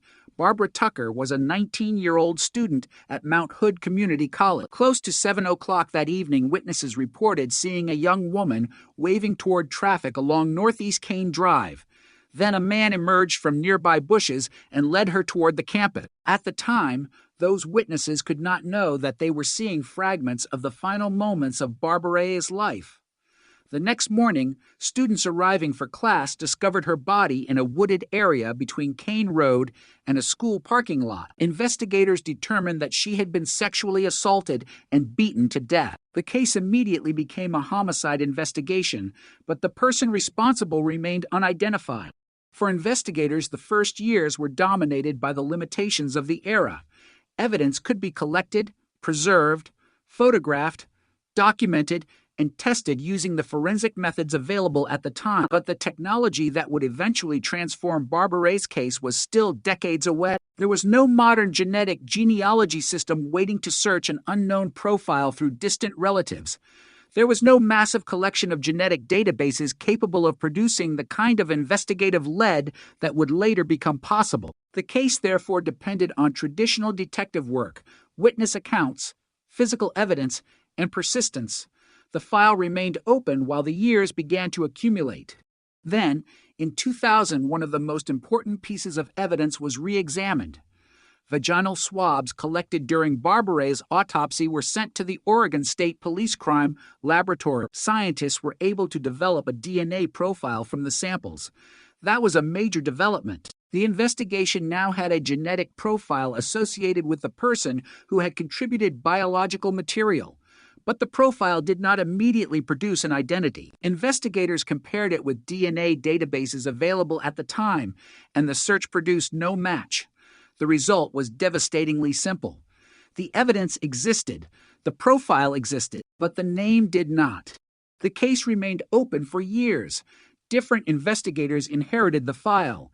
In 2015, Detective Aaron Turnage was assigned to the investigation, while criminalist Deanna Grossi continued reviewing the physical evidence and researching advances in forensic investigative techniques. Their work was part of a broader reality of cold case investigations. The passage of time can make a case appear dormant, but it does not necessarily make the evidence useless. Sometimes the evidence simply has to wait for a scientific method capable of interpreting it. In Barbara Reyes' case, that method was genetic genealogy. The DNA profile was eventually sent to Parabon Nanolabs for genetic genealogy testing. This changed the nature of the investigation. Instead of looking only for a direct match inside traditional law enforcement databases, investigators could examine genetic relationships and search for connections that might lead toward an unidentified person. In 2021, the testing produced a likely connection to Robert Plimpton. After more than 40 years, investigators finally had a name to investigate, but they still needed confirmation. Detectives located Plimpton in Troutdale and began surveillance. The operation was deliberately quiet. Investigators were not interested in confronting him before they had the evidence they needed. They needed a direct biological comparison. Then they saw him spit out a piece of chewing gum. Detectives collected it and submitted it to the Oregon State Police Crime Laboratory. The laboratory developed a DNA profile from the gum and compared it with the DNA profile from Barbara Reyes' vaginal swabs. The profiles matched. The genealogical lead had now been supported by direct DNA evidence. The importance of that moment cannot be overstated. Before the gum, investigators had a possible identity. After the laboratory comparison, they had a direct genetic match between Plimpton and the biological evidence recovered from Barbara. The object itself was insignificant. It was a piece of discarded chewing gum, but cold case investigations often turn on details that appear meaningless until they are placed inside the larger chain of evidence. A tiny biological trace can become more powerful than decades of unanswered questions. On June 8, 2021, Robert Plimpton was arrested. The 40-year cold case was suddenly active, but the arrest was only the beginning of the legal process. The prosecution now had to prove that Plimpton was guilty of Barbara Reyes' murder. The defense would be able to challenge the evidence, question the interpretation of events, and test the reliability of the state's case. The investigation had moved from police work into a different world, one governed by rules of evidence and the requirement of proof beyond a reasonable doubt. Plimpton requested a trial before a judge rather than a jury. The bench trial began on February 26, 2024, and continued until March 15. Chief Deputy District Attorney Kirsten Snowden and Senior Deputy District Attorney Todd Jackson represented the state. Judge Amy Boggio heard the evidence and ultimately became the person responsible for deciding whether the prosecution had proved its case. The courtroom therefore became a place where 4 decades of investigation were compressed into evidence. The prosecution had to explain the circumstances of Barbara Reyes' death.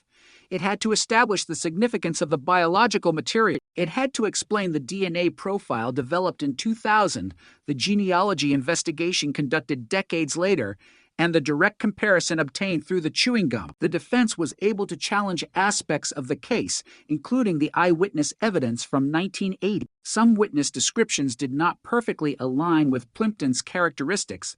Those discrepancies mattered because the witnesses had been observing events under circumstances that were far removed from the controlled environment of a laboratory. But the DNA evidence came from a different category of investigation. The profile was not based on someone trying to remember a face after 40 years. It was based on biological material preserved from the original case. The later reference sample came from Plimpton himself. The laboratory comparison established the match. That scientific evidence became a central element of the prosecution's case. The trial also exposed an important distinction between the circumstances surrounding Barbara Reyes' death and what prosecutors could prove about the sexual assault. Although investigators determined that Barbara had been sexually assaulted and beaten to death, Judge Boggio ultimately found that the prosecution had not proven beyond a reasonable doubt that the sexual assault occurred while Barbara was alive. Plimpton was therefore not convicted of rape or sexual abuse. The court nevertheless found him guilty of murder. That distinction matters because it shows how a cold case conviction is not simply a dramatic conclusion imposed on an old mystery. The court had to separate the evidence into specific legal questions. What happened to Barbara? What did the DNA prove? What could be established about the timing of the assault? What evidence connected Plimpton to the murder? Which charges met the legal standard and which did not? The judge considered those questions separately. On March 15, 2024, the answer became official. Judge Boggio found Robert Plimpton guilty of first-degree murder and 4 different theories of second-degree murder. The 44-year investigation had reached its legal conclusion. For the Gresham community, the verdict represented the end of a case that had remained unresolved across generations.